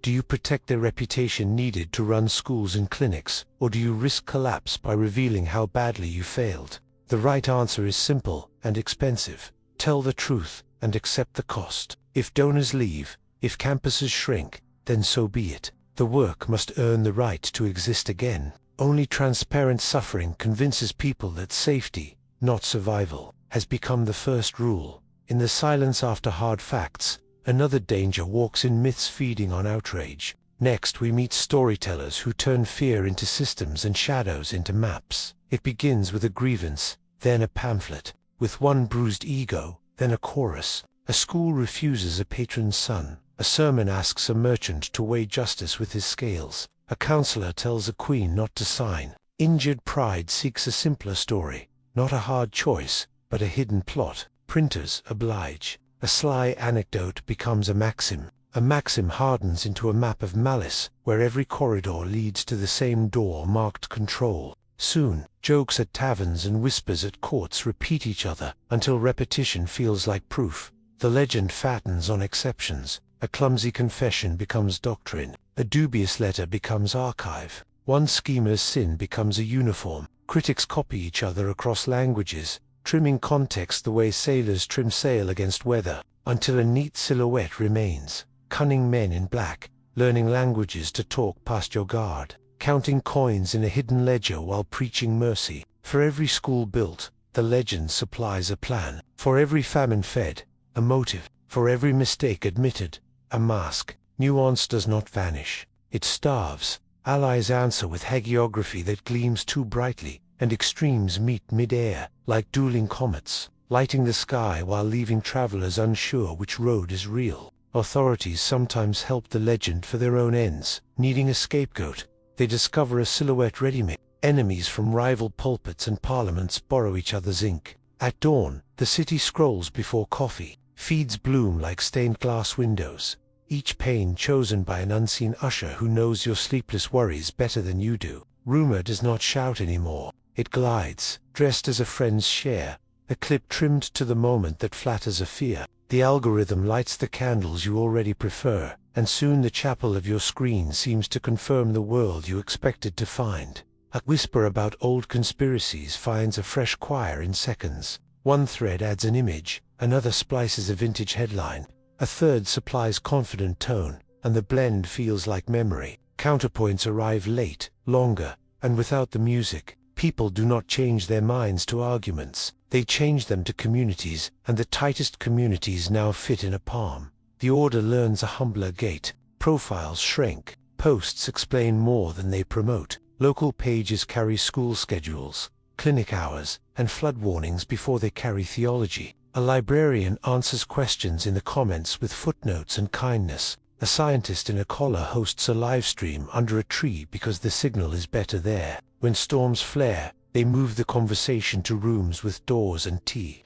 Then return online with minutes, not moods. Silence, once a strength, becomes ambiguous on a platform that punishes delay. So they practice paced speech. Say what is certain, admit what is not, promise when a date is set. They teach students to read sources the way sailors read sky, noticing winds, not just waves. They plant forums where rivals talk with rules, long enough for surprise to do its work. Still, the market rewards spectacle. How do you preach patience in a carnival? The next turn opens the tent and counts the cost carefully. Coins chatter in ledgers more honestly than people do. Rent from a dorm, interest from an orchard.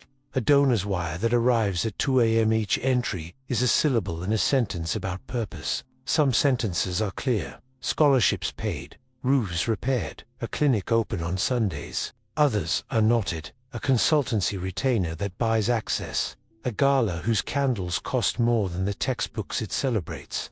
A grant whose footnote asks for silence at the wrong moment. Money does not confess, it points. We follow where it points. Across chapters we have watched the pattern, classrooms turning into citizenship, confession turning into counsel, silence turning into suspicion. The purse strings tug at every turn, visible or not. A budget is a map, a deficit is a detour, a surplus is a temptation to build the kind of prestige that cannot shelter anyone from rain. If the mission is accompaniment, The receipts should move with the poor. Daily dot on quiet nights, when windows hold reflections, stories come walking slowly. They knock softly, promising to explain everything in one sweep. Who moves the pieces? Why laws tilt? Why headlines harmonize like a choir? In those hours, a set of accusations gathers around a certain black-clad network, not shouted, murmured, that it prefers the back stairway to the public square, and that the back stairway leads to a hidden room. The first claim sketches a world government stitched from seminars and summits. It says the network trades sermons for steering committees, blessing treaties by guiding the drafters, pooling schools, charities, and think tanks into a cabinet without borders. Accreditation becomes a passport, curriculum, corridor, a shared vocabulary of dignity and dialogue, a key that opens parliaments more smoothly than banners. Elections change faces, the story says, the script remains.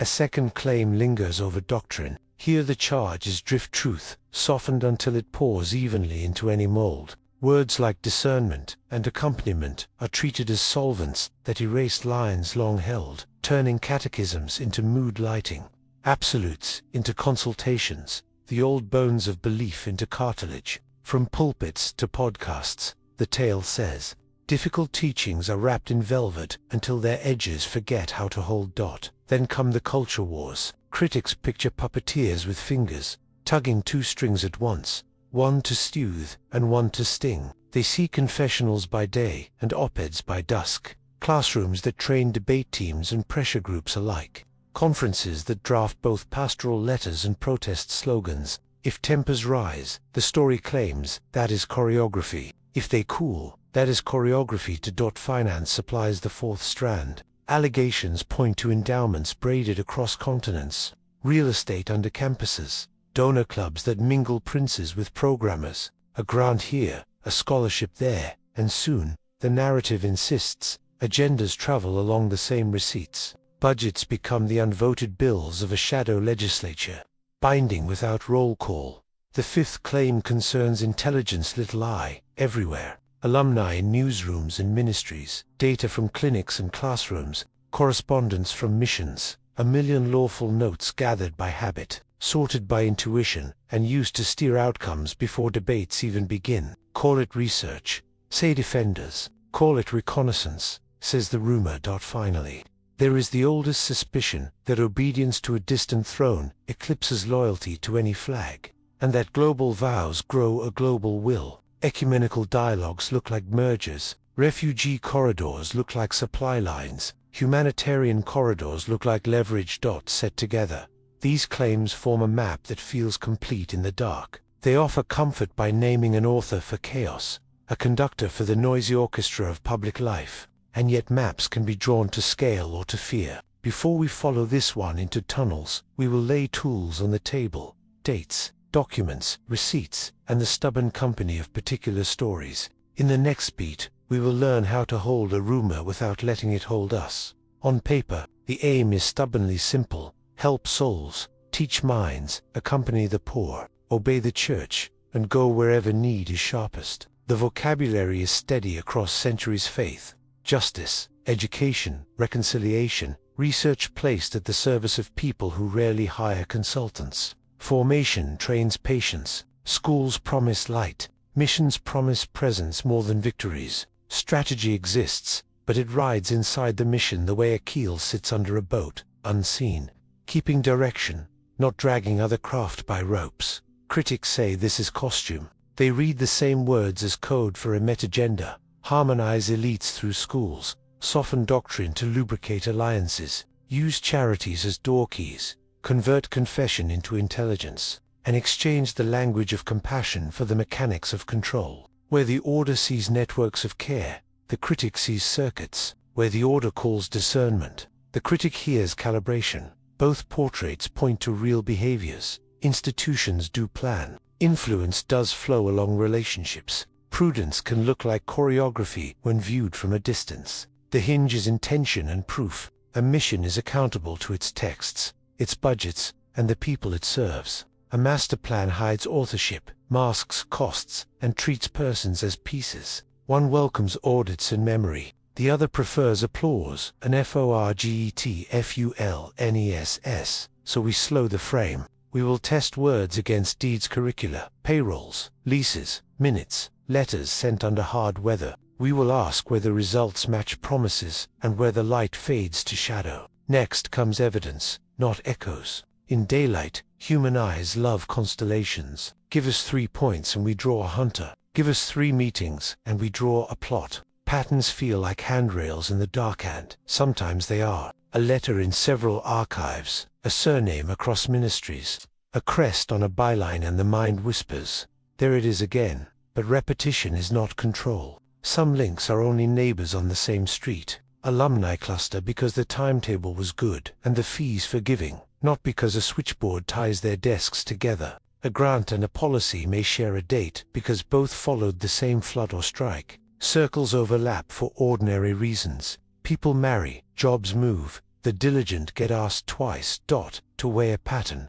count the missing dots. Ask who is not in the room, which files are lost to fire or fear. What happened in seasons when nothing moved? Compare simple alternatives, chance, habit, shared training. Look for costs, not only gains. A plan leaves footprints in budgets, resignations, and minutes rewritten in the small hours. Private influence grows quiet benefits. Public power pays public bills.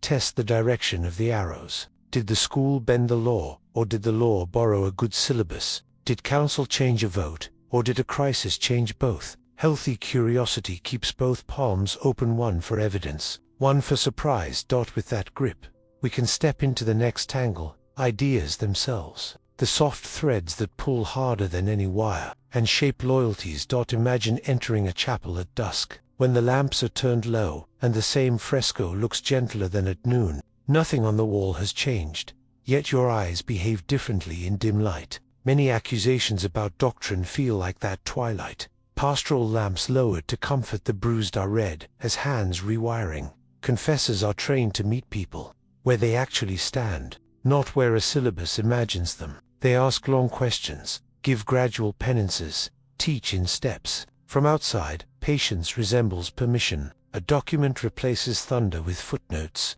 A door marked for difficult cases opens wider. Guidance emphasizes accompaniment, and critics hear an invitation to erase lines. The text says what it said, but tone reshapes travel. Travelers swear the road has moved.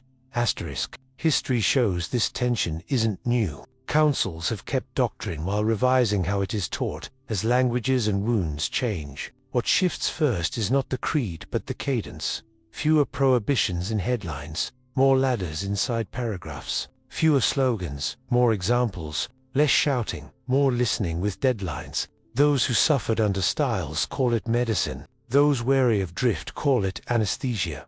Perception becomes power because trust is a fragile currency. If people believe a dimmer switch hides new paint, they argue with rumor, not the page. If they believe the lamps are pastoral, they lean in and hear details. Meanwhile, real failures muddied the view, a sloppy sentence in a press release, a bishop who contradicts another on live radio, a translation that blurs a clause. Each stumble reloads the debate with fresh suspicion.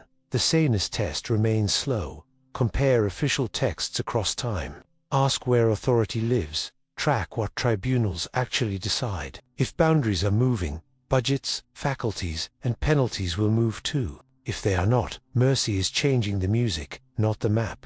And yet tone has geopolitical listeners. Ambassadors, parties, and movements read pastoral cadence as signal. A gentler sentence in Rome can thaw a parliament, or stiffen a campaign far away. Our next step follows that echo into chancelleries and chambers, where catechisms become cables. Embassies have flags, sacristies have phone numbers. When a border closes or a convoy is stalled, a chaplain who taught to foreign ministers at different schools can sometimes move a gate that guards could not. The habit is old. Priests as post, confessors who hear crisis before speeches. Not espionage, but proximity harvested over decades of classrooms, clinics, funerals.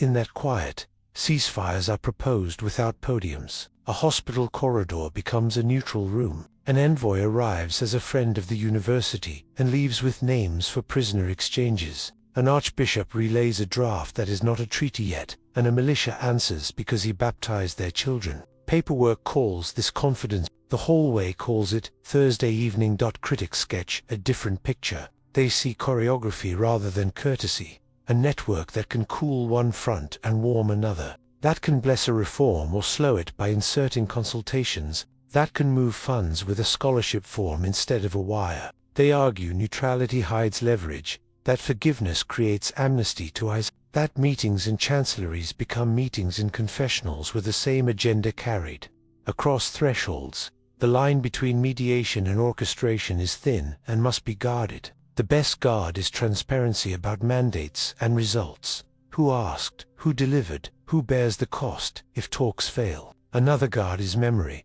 publishing lessons learned even when they embarrass, when the record shows rescues, not arrangements. Food, not favors.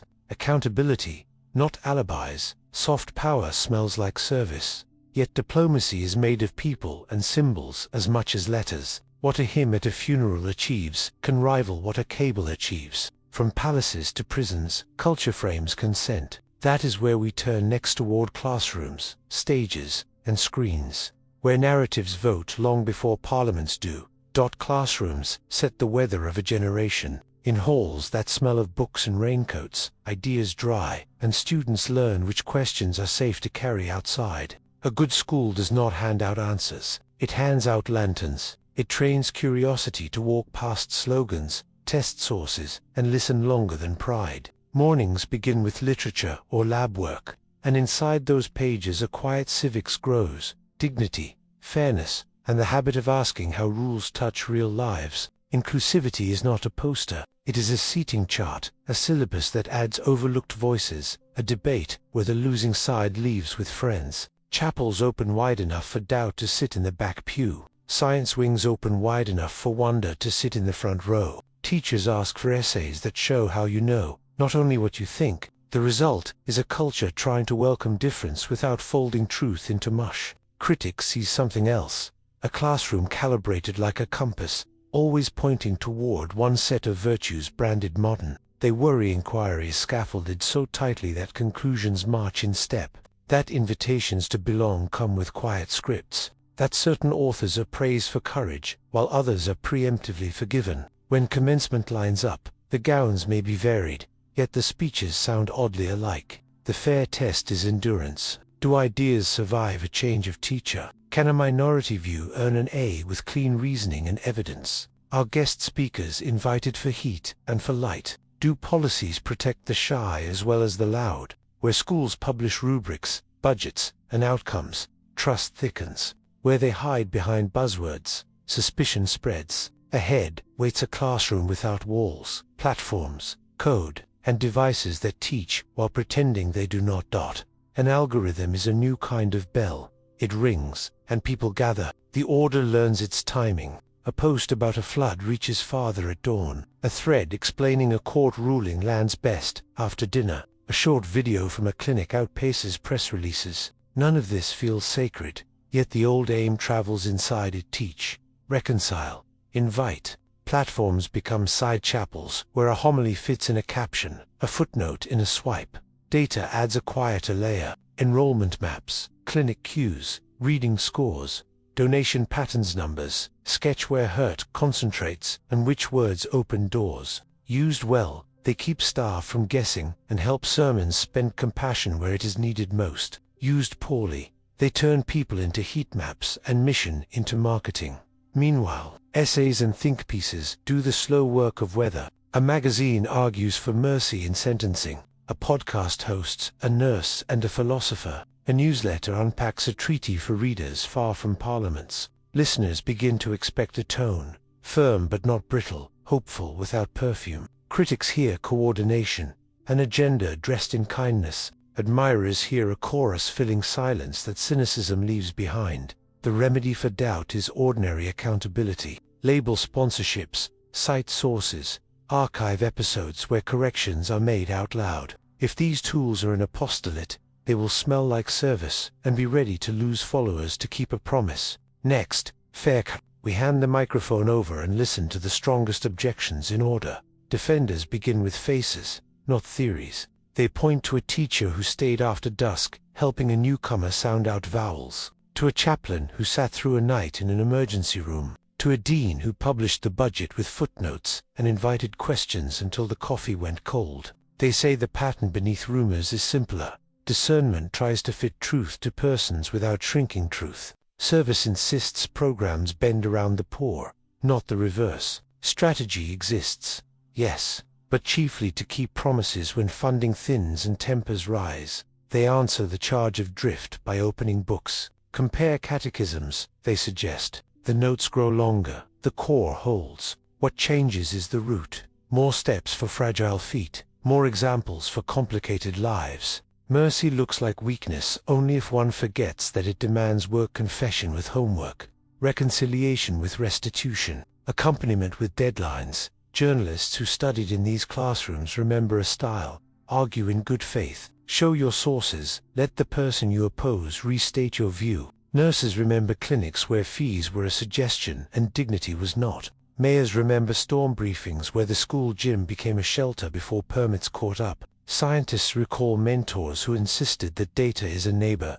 not a weapon. Even critics concede particular goods: excellent languages, credible research, sturdy friendships across factions. Alumni who disagree on politics still share the habit of asking the second question. They say the influence alleged as orchestration often looks, up close, like muscle memory practices learned in debate halls and retreats, not instructions smuggled through back doors. Defenders do not ask for blind trust. They ask for tests that match the claims, measure outcomes, inspect minutes, read the letters beside the ledgers. Then, they say, judge intentions by patterns of repair, which returns us to the heart of their method discernment.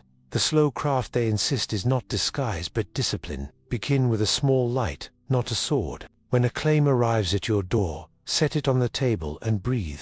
Ask for its birthday. When did this story first appear, and what changed that week? Find two witnesses who do not like each other, then listen for where their accounts overlap. Dates, places, and bills are shy but honest. Let them speak before adjectives do.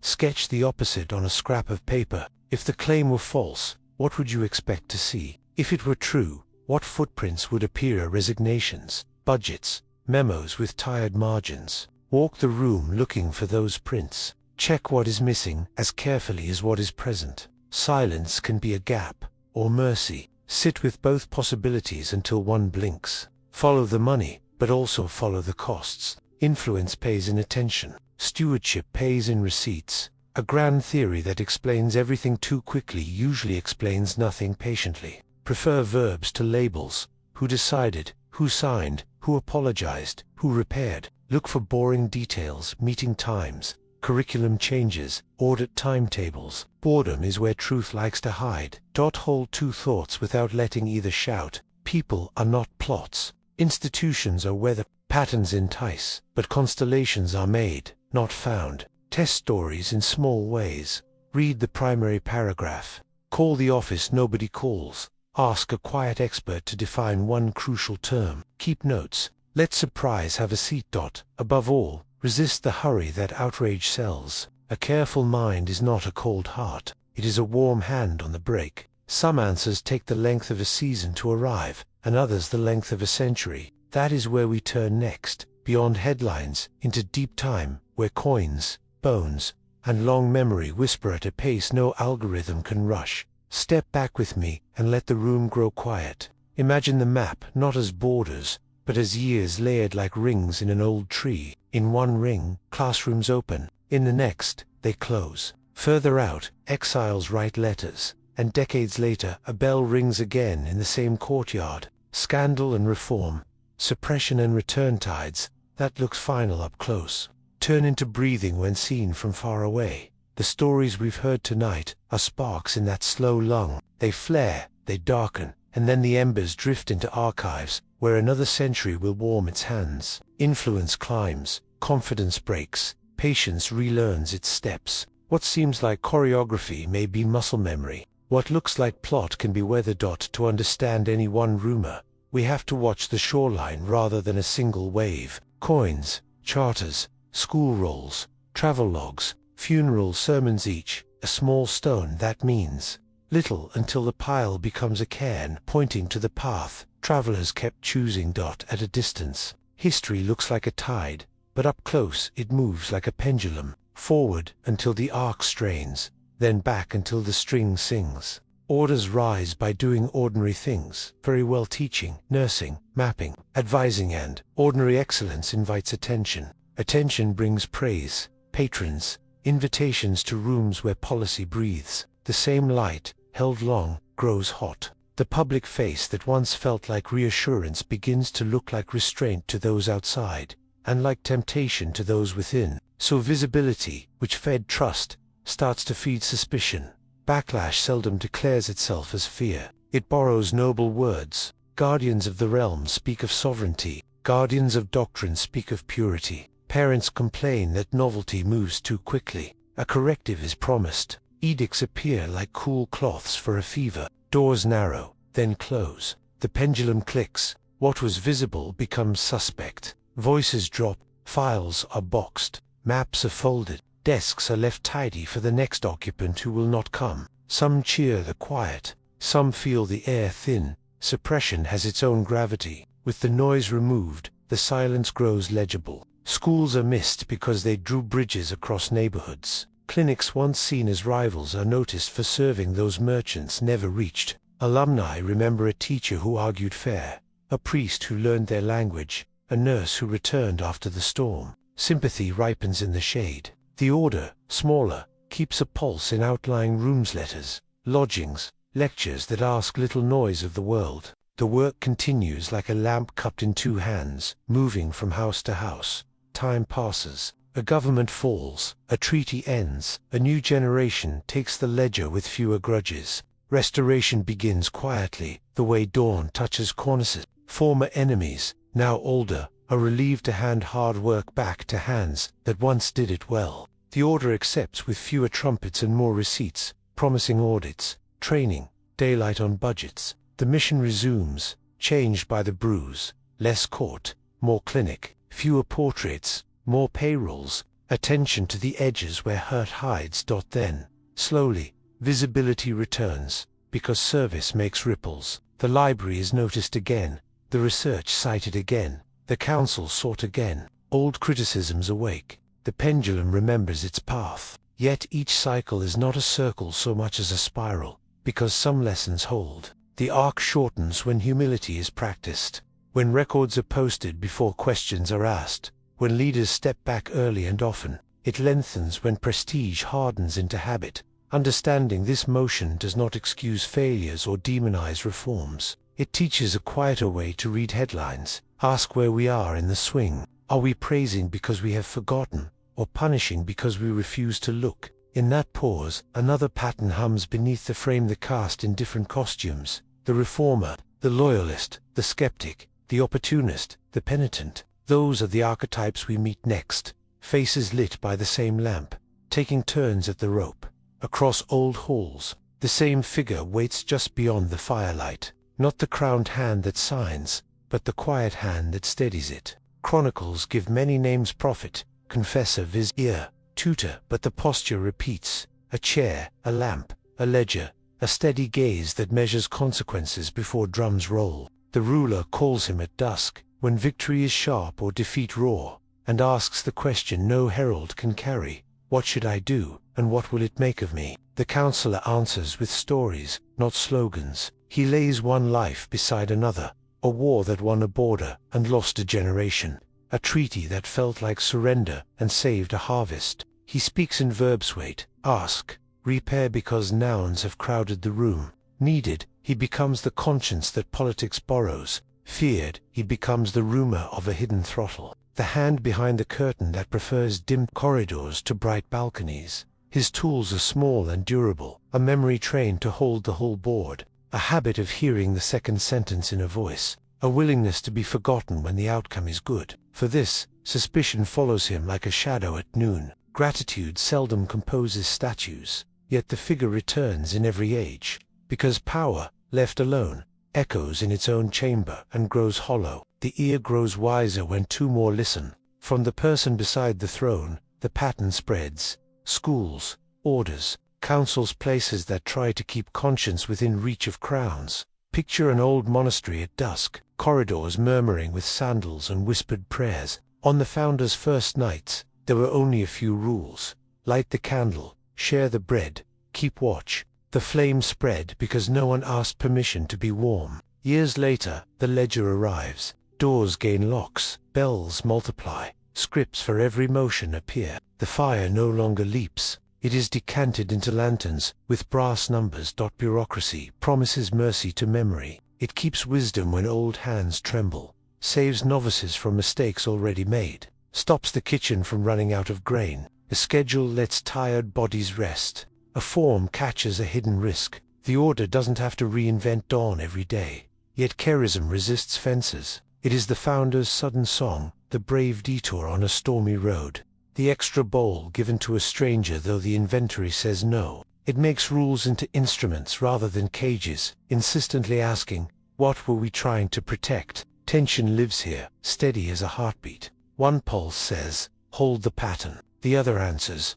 hold the purpose. When pattern forgets purpose, the bell rings on time for an empty room. When purpose scorns pattern, zeal burns the pantry and calls it love. Reform begins in a quiet inspection of our lanterns, which protect a flame, and which choke it with glass. The house is not wrong to have doors, it is wrong to forget the key. Tonight, we check our pockets and keep walking.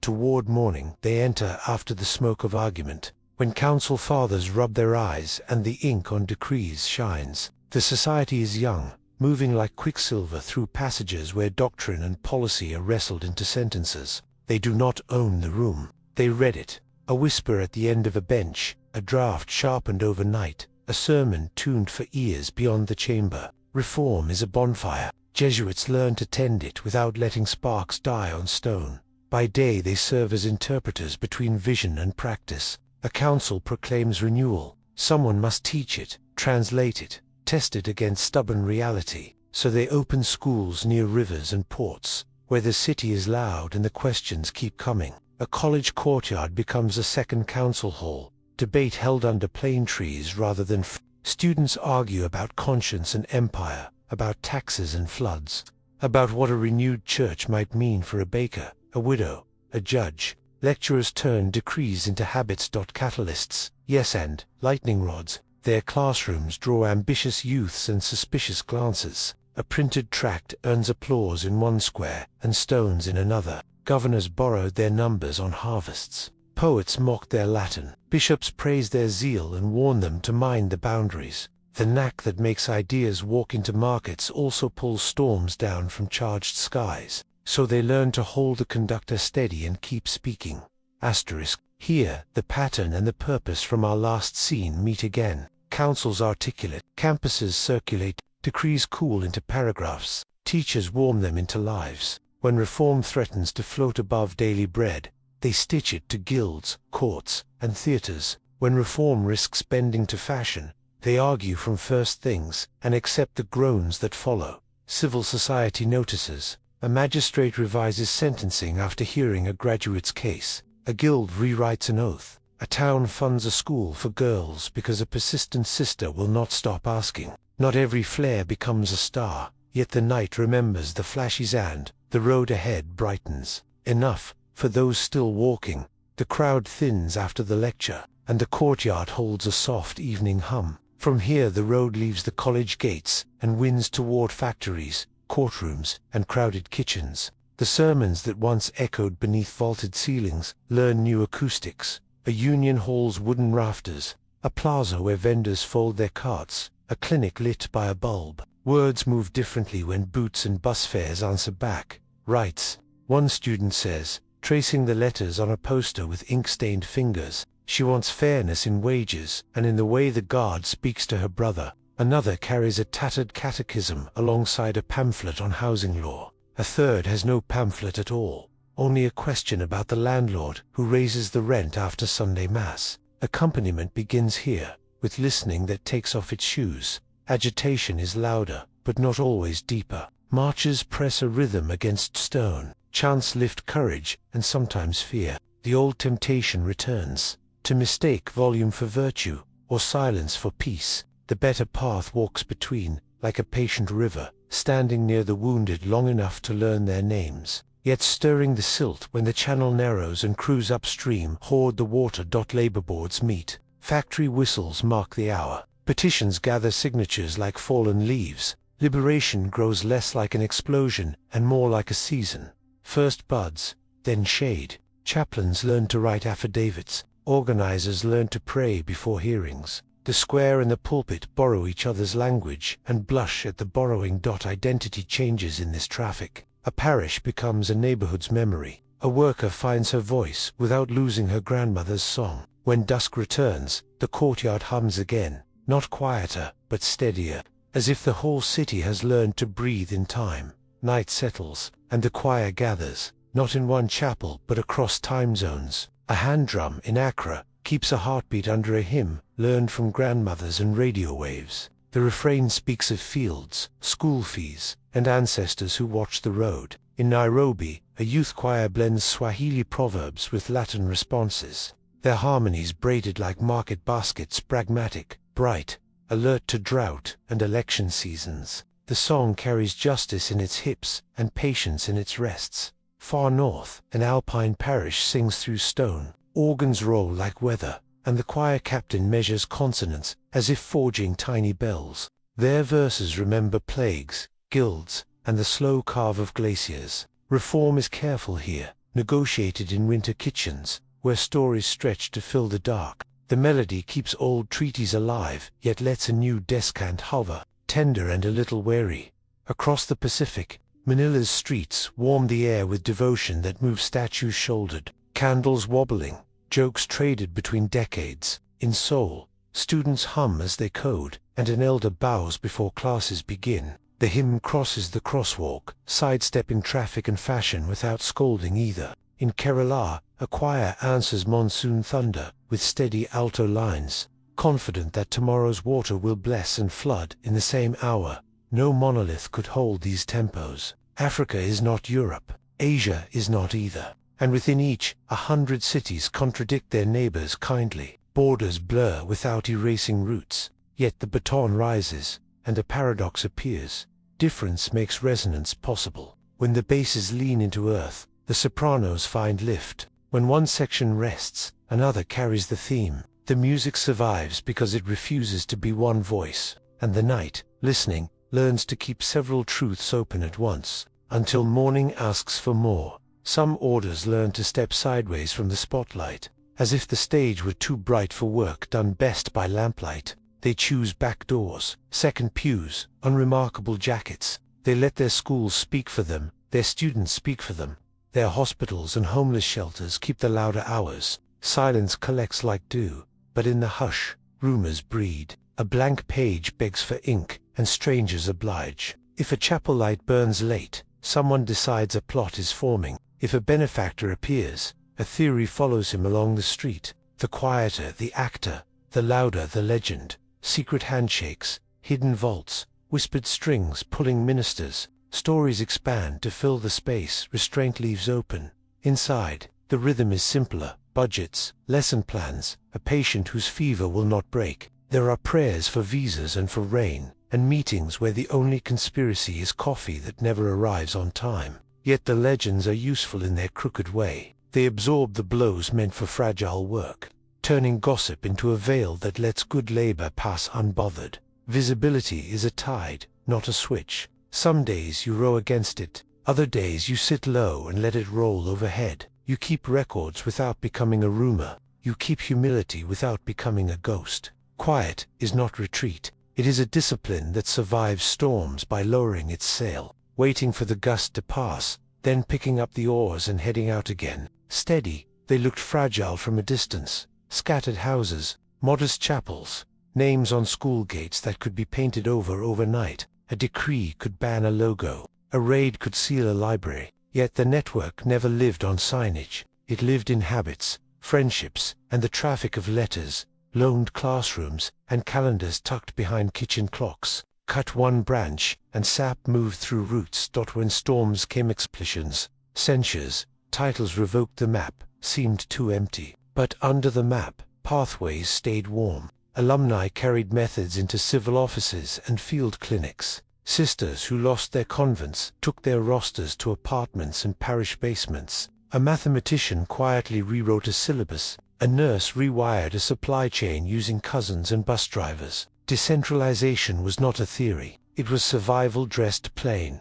The network's elasticity lay in trust more than tools. A phone call could replace a missing permit. A retreat house became a court for mediation one month, and an exam hall the next. Cities changed rulers. Two friends kept a scholarship fund alive with small envelopes and large patience. Suppression failed because there was no one door to lock. Purpose migrated like birds, returning with the season and a new route. Continuity learned to look like change. Names altered, statutes revised, ministries merged, split, and merged again. But the interior grammar remained legible. Teach the hard thing well. Feed the person in front of you. Document the miracle as if it were routine. Even opponents relied on graduates to keep hospitals open, and floods managed so the present arrives not with trumpets, but with quiet competence. A clinic that did not close. A school that stayed curious. A courtroom argument polished by teachers you will never meet. The same roots, more branches, and a wind still testing their give. Morning arrives with clearer glass. The old mystique thins. Statistics don't blink. Fewer vocations, older faces in the choir. Budgets creak when roofs leak, and spreadsheets ask whether a clinic can keep its doors past winter. The questions are not new, only brighter under LED light. What are we for? How do we guard the flame without guarding the room from those who need its warmth? Then the wounds we wish were rumors, but are not. Survivors knock, and must be greeted first, believed first, healed before any program resumes. Files are opened, patterns named, protections stiffened, leaders step aside. The scandal is not a chapter to outlast, but a mirror to face. Renewal speaks softly here, because loud would sound like defense. Asterisk meanwhile, work continues because need continues. Demographics tilt. Volunteers carry more weight. Secular partners share the load. A physics lab hums next to a food pantry. Migrants queue at dawn. A climate map glows red by noon. A bored teenager scrolls through a storm of ads and finds a mentor instead. The city's ache keeps the doors from locking. New pressures slip in through cables, databases, privacy policies, predictive software that promises to know a student before she speaks. A grant arrives with a clause that smells like strings. A hospital weighs end-of-life's decisions under fluorescent mercy. A refugee clinic debates biometric IDs. An urban school wonders if cameras make trust larger or smaller. Less mystique, same questions, sharper edges. What does obedience look like in an age of dashboards? When does transparency become theater? Who gets welcomed when safety is scarce? Which truth do we tell when telling one risks another's dignity? The crossroads is not a stage, but an exam desk at dusk. Pencil ready, rules visible, conscience awake for what's next. We keep listening. We hold a basket at twilight, and it is not simple. In it lie bruised pears beside apples sweet enough to stop a quarrel. Some fruit fed a village through a winter. Some was hoarded. Some hid worms no one saw until the first bite. If fruits are mixed, how do we judge the tree? By the best sweetness, the worst rot, the average mouthful by harvests across years, or the taste of tonight.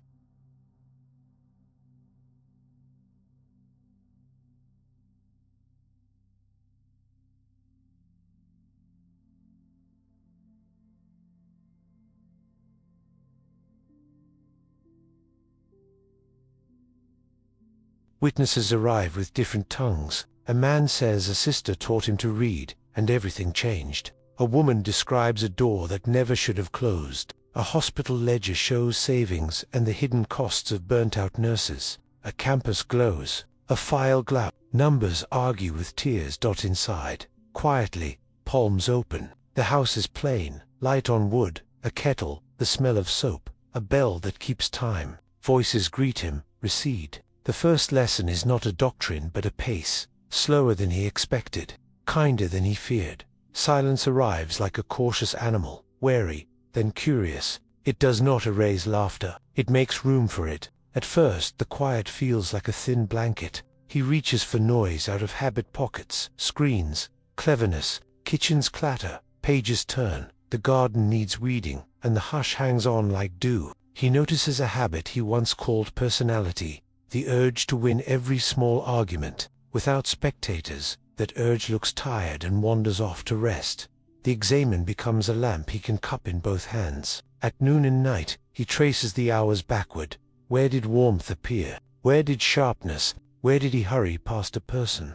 The ritual is gentle but exact. He thanks more than he apologizes, and the apologies grow honest. Some days he finds nothing remarkable, only a mustard seed, patience that was not there last month. Other days, he faces a door he kept bolted since childhood, and writes, at last, the true name on its wood.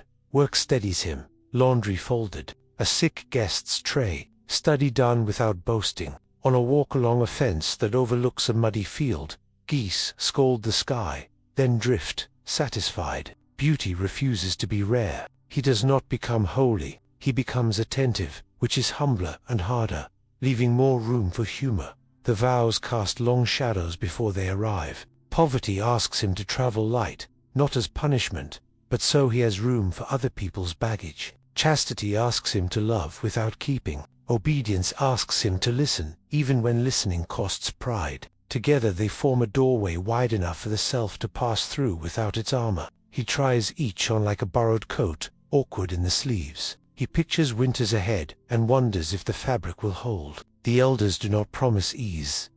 Inner freedom does not feel like floating. It feels like standing where he would once have fled. The old scripts still arrive prove, please, hide, hurry, but they meet fewer volunteers. He learns the narrow miracle, to pause one breath longer than instinct. The pause becomes space, the space becomes choice, the choice, over time, becomes style.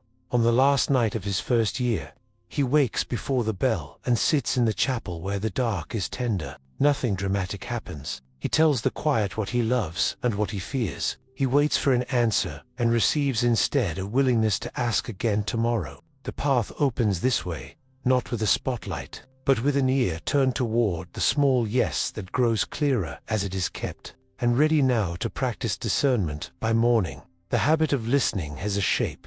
Discernment is the name the house gives it, but it feels like weather, a change in air pressure, a front moving across the heart. The novice keeps notes the way sailors note wind shifts. Consolation, a widening, a lightness, a readiness to give. Desolation, the mind goes narrow, brittle, hungry for trophies. Neither is a verdict. Both are data. He learns to test them over days, as one tests a compass against north, with the needles tremble. The practice is embarrassingly simple. Sit, tell the truth. Ask, what draws me toward life? What bends me inward and small? Consult a friend known for honesty. Walk until the argument loses volume. Return to the question. He is warned not to chase fireworks. The deeper signs are quieter. New courage around old fear. Energy for unglamorous tasks. Joy does not need witnesses. From outside, this looks like strategy. Decisions arrive, and they rhyme across places. A clinic closes here so a school can open there. An angry letter receives a hand-delivered reply. The flashiest grant is declined. Observers sketch flowcharts, imagine committees expanding like vines. The truth is humbler, more demanding. Obedience to the best light available. Checked in community, revisited in prayer. Obedience, then, is not blind. It is eyesight, trained together. When the superior asks, he listens for the same weather. When the novice answers, he names the currents. Between them, a direction settles, and many feet begin to walk it. Obedience begins where preference loosens, not where thinking stops. The vow does not erase a person. It invites their gifts into a pattern larger than mood. Her sister brings her training in law. A brother brings his stubborn hope with teenagers. Another brings grief that has made him patient. They speak, they write, they argue, and then say yes. The yes is freely formed, or it is not obedience at all. Critics imagine a hidden switchboard. One room where decisions descend like weather reports. Orders have paperwork, yes. They also have memories, temperaments, local storms. A provincial asks a question and receives a story in reply. The clinic's cracked tiles. The teacher who just burned out. The widow who organizes the parish bake sales. Directives bend when they touch ground. That bending is not rebellion, it is stewardship of reality, so agency remains braided with trust. Sometimes it means obeying a decision you disliked, finding months later why it held. Sometimes it means refusing a request, naming conscience, and being heard. A vow is not a leash but a tether, strong enough to keep companions from drifting, slack enough to let them work their stretch of sea. Because obedience is dialogue, it needs time, candor, and the courage to revisit. When it fails, it does so by rushing or by politeness that hides the truth. When it works, it creates alignment without anesthesia. Then the question can be asked without panic. Where shall we send you next, and with whom? The letter arrives without fanfare, slipped under a door with the morning newspaper. He knows the ritual. Read once for facts, again for feelings, a third time for the thin line of call that threads between them. Needs first, it says a school whose headmaster has fallen ill, a clinic drowning in paperwork, a new shelter opening near the train tracks. Skills, next your languages, your steadiness with angry parents, the way you can coax a budget to breathe. Then the superior's reading of the Times. Before the yes, there is a conversation that refuses to hurry. He names what he hopes for and what he fears. He is asked about sleep, about the temptation to hide in busyness, about the last time he laughed from belly. The superior listens not as a manager but as a weather reader, checking where consolation has blown lately and where desolation keeps pooling in the corners. They map the city between them, tracing currents no taxi sees. He writes to friends, asking for advice, but decides to trust the road and keep his humor nearby. Assignments are rarely tidy. A mathematician is sent to teach history because the history teacher listens like a saint. A nurse is asked to run procurement because syringes keep vanishing into wrong cupboards. Sometimes the match is a surprising mercy. Sometimes it is a stretch that aches for months. He is told to look for the small confirmations, students who linger with questions after class, a neighbor who brings extra keys, energy at dusk, instead of noon.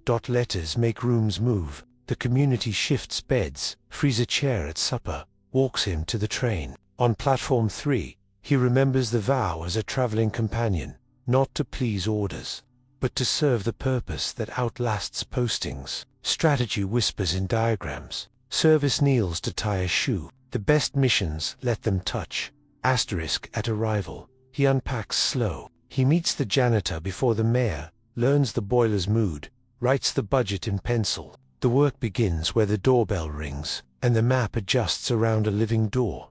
Evening settles like a shawl over shoulders, and the day This is when the examen begins.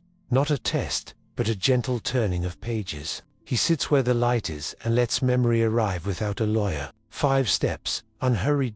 First, he asks for clarity, the way a sailor licks a finger and feels for wind. Then he gathers the hours, one by one, as if picking fruit from low branches. Where did warmth visit? Where did tightness steal breath? He does not explain. He notices. Gratitude follows like a small lamp. It throws light backward. The hand that held the door, the joke that broke a knot, the breath that returned in a difficult call. Thank you, he says, to no one and to someone. Asterisk next, he reviews the missed chances without drama. The remark he clipped to sharp, the email he dodged, the glance away from a stranger's need. He names them quietly, as a forester marks trees for care. He asks for help, not punishment. Course correction begins not in scolding but in the map. Then he asks for tomorrow's grace, not triumph, simply steadiness. Not brilliance, simply honesty. He imagines the meeting, a student, a patient. He rehearses patience the way one packs a bag,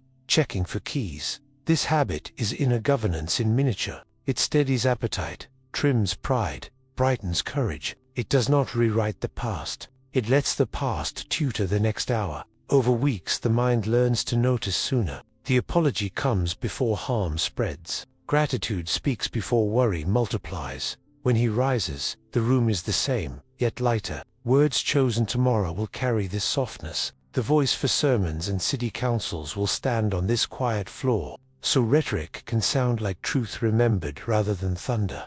They practice speaking the way.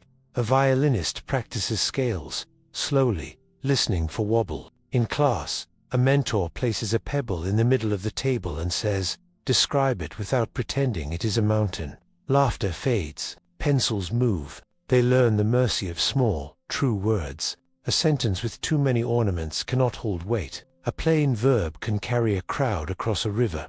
They practice silence, too. Not every pause is emptiness. Some pauses let meaning land. A story shrinks until it fits a listener's pocket. Numbers appear only when they change the room. Anecdotes are a spice, not supper. When they draft a letter to a grieving parent, they weigh each syllable like medicine. When they brief a council, they ask, what must be known to choose well? Then they trim everything else. Clarity is not the enemy of beauty. They lay images like stepping stones, a jacket on a chair that never moved, a whistle at the factory gate, a teacher's red pen hovering before it apologizes. Memory can rest on such things. Audiences very fishermen at dawn, trustees under chandeliers, teenagers hiding in hoodie so tone bends without breaking. Humor visits bows, leaves before it steals the scene.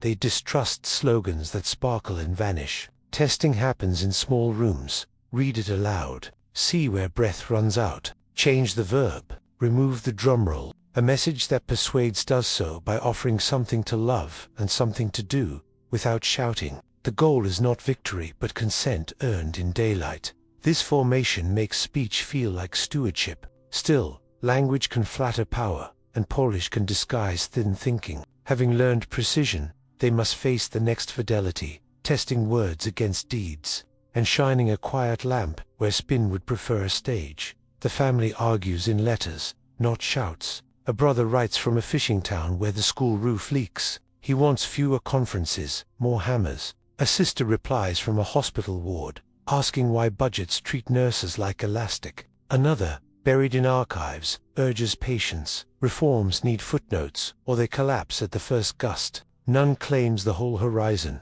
Each mails a truth the others might miss.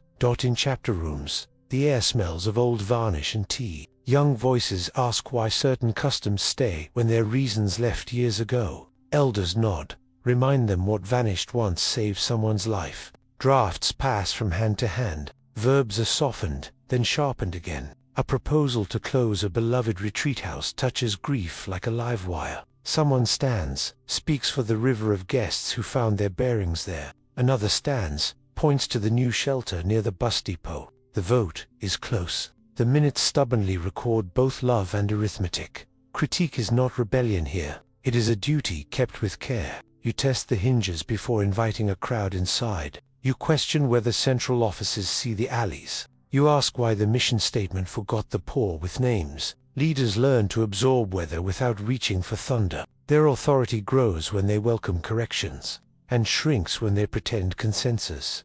No single party line survives contact with real neighbors. The movement breathes by alternating lungs, conservation and change. Out of the tug, a leadership style emerges firm in aim, flexible in path, willing to let a minority report keep the compass honest. They call him the Black Pope, as if he ruled by candlelight from a hidden staircase. The nickname arrives with rumors, a signet ring that unlocks governments, a file for ministers, a chessboard where bishops move when he clears his throat. The reality is steadier and smaller, and perhaps braver for it. The superior general wakes before news breaks. He reads letters from ports, farm towns, a refugee camp and a physics lab, trying to hear a shared heartbeat beneath different noise. He can appoint and reassign. He can insist on norms that hold a far-flung family together, but he cannot silence a conscience, rewrite a country's law, or bend budgets past arithmetic. His black cassock is not a cloak. It is a uniform for work. Authority here travels by persuasion and by mission. He sends companions where need is hot and help is thin. He holds superiors to the promises they made: formation, protection, transparency. When scandal surfaces, he asks for facts, then asks again, and asking costs sleep. When cultures clash inside the same house, he invites to the table and keeps the meeting going after microphones are put away. He has councils that can challenge him, constitutions that outlive him, and voters who will replace him if trust thins. He signs letters no one sees, and some everyone sees. A legend would stride. He visits, listens, revises, drafts, takes the slow train to provinces that feel forgotten. Because forgotten places seed resentment that rots the root. The myth loves a mastermind. The work loves a steward. He will be judged by whether the small are safer, the bold better guided, and the wounded believed. That is the measure, pointing to the next question: who checks the checker, and how do we make the checking worthy of the cause? Files open that once gathered dust, policies gain teeth, background checks, training that names grooming patterns, hotlines answered by people not tied to the house. Doors gain windows, keys are logged and counted. The old habit of handling things within the family is retired. Survivors set the agenda for once. Audits arrive unannounced and leave with numbers the public can read. The word independent stops being decorative. Governance thickens, not to smother, to ventilate. Lay partners step into rooms once guarded by jargon. A mother who has waited in emergency rooms, a lawyer with stubborn memory, a teacher who knows the difference between discipline and humiliation. They sit on boards, chair committees, ask slow questions that protect speed from pride. Budgets are posted and shared. Conflicts of interest are named before they are exposed. Safeguards multiply and then simplify. A code fit for a poster replaces a labyrinth. 2 adults with every child. Paper trails for gifts. Training repeated until the jokes die of boredom. The culture learns that a raised eyebrow can be a life raft, that a halt early averts harm no apology can undo. But limits announce themselves. No policy can rewind a childhood or repair trust as quickly as it was broken. Some wounds need time undisturbed. Some members leave. Some institutions close, not as punishment, but as recognition that the soil turned sour. Transparency stretches across years, and still someone feels unheard. This is not failure. It is a reminder reform is a pilgrimage, not a fix. Sober hope grows in the dailiness. Meetings that end with clear tasks. Survivors who choose to return and supervise. Leaders who publish mistakes before headlines do. The path forward is humbler and firmer, preparing us for the last question: what kind of conscience can carry this work to dawn? By the last week, corridors feel familiar, yet the heart surprises. It is a house within a house, a maze that sketches its own map as you walk. Turn left at an old fear and find a window. Turn right at a remembered kindness and the floor levels underfoot. Sometimes the lantern flickers, sometimes the hallway brightens from no visible source. He carries the examine like chalk, marking arrows on walls that tend to shift when sleep is thin. Asterisk vows are no longer theory, but hinges that swing without squeak. When patience is asked, obedience is a door that opens to weather, not commands. Poverty keeps pockets light, so hands stay free. Chastity tucks love into service and keeps it from hoarding. The compass steadies, consolation like a breeze, toward courage. Desolation like fog that asks for slower steps. He learns that the path is chosen and given, that agency lives inside listening. A superior's letter arrives like a bell. A neighbor's knock arrives like a bell. The maze is not an escape room but a training ground. At the gate of a Jesuit school, mornings begin with sounds. Buses sighing, shoes on gravel, a bell steady like a metronome. Yet beyond the turnstile, the air is charged like a field before rain. One poster calls for a debate on free speech. Another invites students to a teach-in on doctrine. Between them, an usher with a clipboard smiles as if hospitality could keep thunder from choosing a side. Inside, classrooms carry old ambitions, to let truth be loved enough to be questioned. A philosopher asks students to define justice without slogans. A theologian sketches tradition like a river that changes course without losing its source. Next door, a data lab tests claims shouted online and discovers numbers that complicate everyone's favorite story. Students leave with brows knit, which administrators count as success on principle. But storms gather where ideals touch payrolls and banners. A donor writes that the school should defend clear teaching without apology. Another donor urges bold inclusion or else the checks stop. Trustees scan headlines, nervously. Parents phone, worried that their child's soul or conscience is in danger, depending on the caller. The president's inbox becomes a vestibule, each message a tug toward certainty. Meanwhile, students organize. One group petitions for a controversial speaker. Another asks the invitation be withdrawn for harm's sake. A chaplain meets both, sets out tea, and asks what they hope the campus will become after the event. Security drafts plans. Faculty write a statement. The library extends hours and case study is the only truce. Whatever is chosen will be read as courage and as capitulation, often by the same crowd. Policies are revised like prayers. The non-discrimination clause meets the mission statement at a narrow bridge. Lawyers and deans cross it, exchanging careful words. Liturgies are scheduled with attention to who feels at home and who never has. Residence halls discuss pronouns and privacy with pencils, not megaphones. The aim is a culture where disagreement sharpens minds without bruising hearts. The board gathers under portraits, while outside students chalk the quad with questions, finance updates, accreditation metrics, and then the item everyone circled. Someone names the danger of becoming a brand that pleases no one. Someone else warns that pleasing a faction would betray the founder's larger hospitality. A rector asks whether the examen of the institution has grown as faithful as the examen of its students. Across town, alumni argue in diners. Some remember a braver school, others a kinder one. Social media adds megaphones to every table. The campus tries to keep its heartbeat slow. Consult, decide, explain, learn, repeat gently. It is not a machine for victory. It is a workshop for conscience. Polarization insists the gate is a border. The school keeps treating it like a threshold. Whoever enters should find questions welcomed and persons safeguarded. Yet every threshold opens onto a street with politics on it, and the next step, ready or not, will ask how a classroom's patience can survive a legislature's speed. Capitol corridors smell of coffee and carpet, curial halls of wax. In both shoes whisper, words stay. Delegations from Jesuit works arrive with folders holding more stories than statistics. A shelter's guest list, a map of drownings at a border, a photo of a classroom built where a camp once stood. They ask for policies with human hands, due process that does not lose names, visas that fit how families move, labor rules that protect the tired without closing the factory. Advocacy, they call it. Critics say lobby and picture smoke under doors, yet the meetings are plain. One asks a ministry to publish detention numbers, another presses a committee to fund translators in courts, a third argues against a bill that would punish rescuers for giving water. The tone stays patient. The memory of students in classrooms asks for it. When a win comes, it is measured in forms, simplified, in a guard trained, in appeals granted before a bus departs.